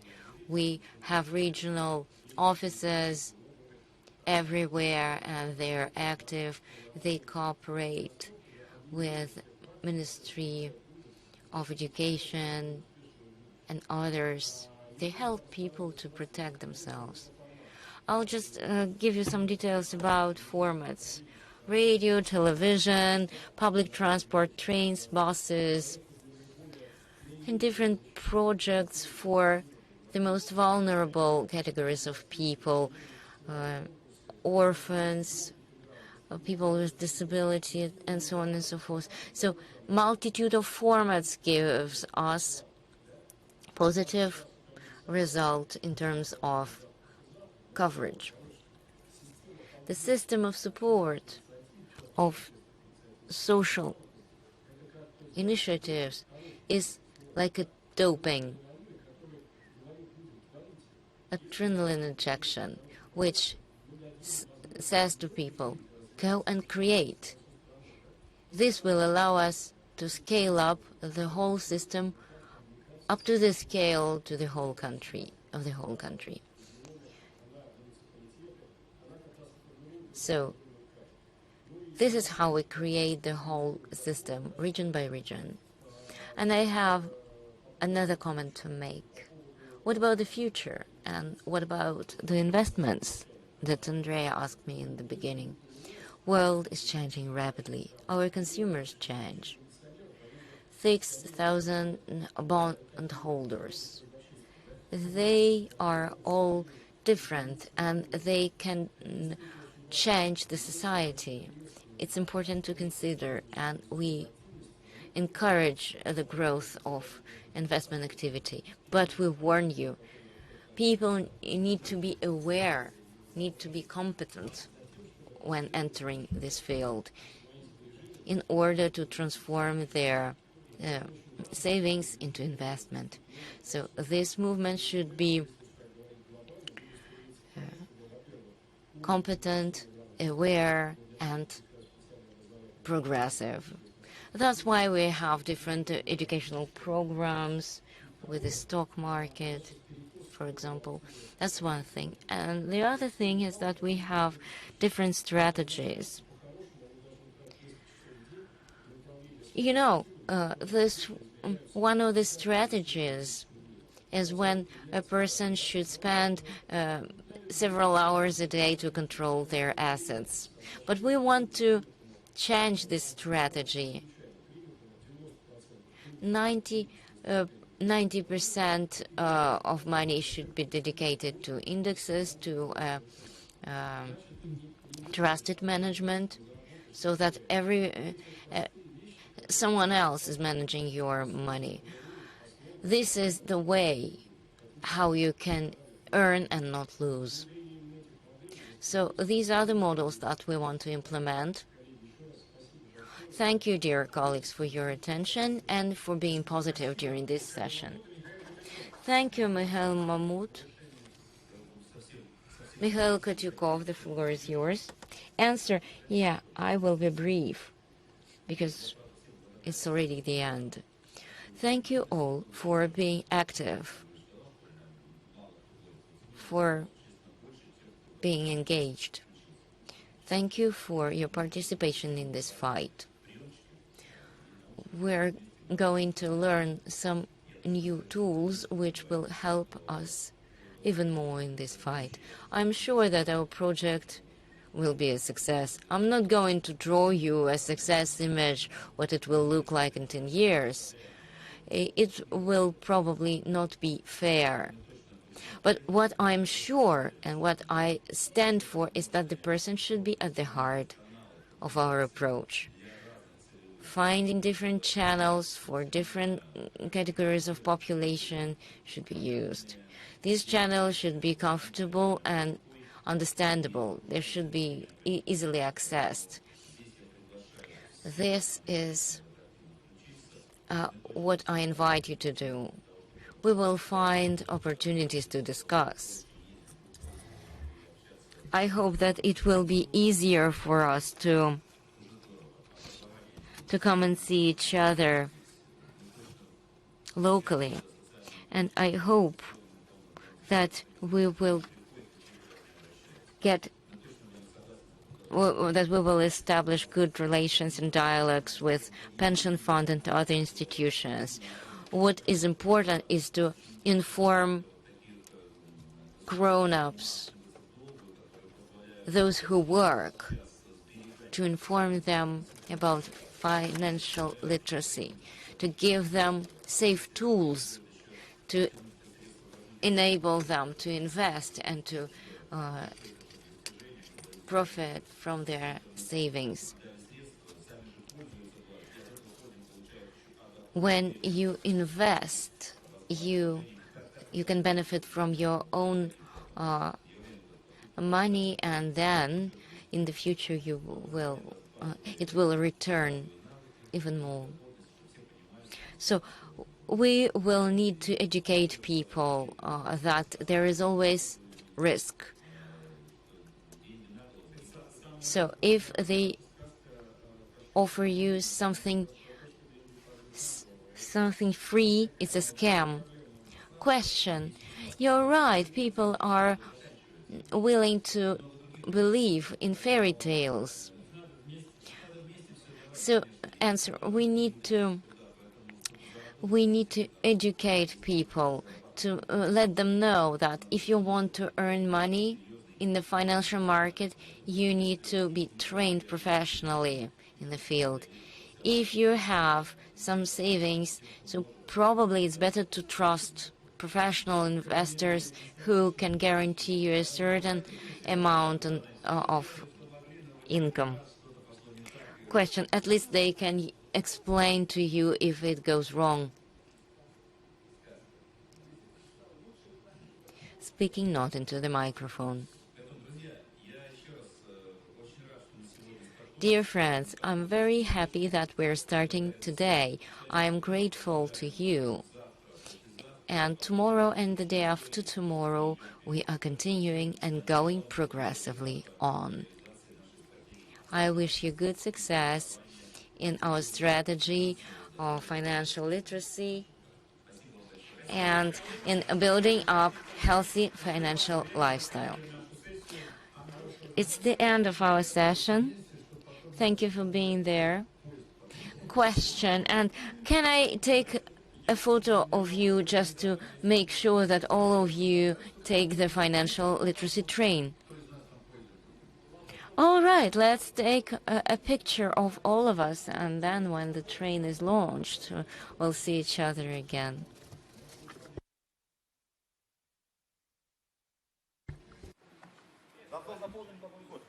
Да. Не надо надписывать, да?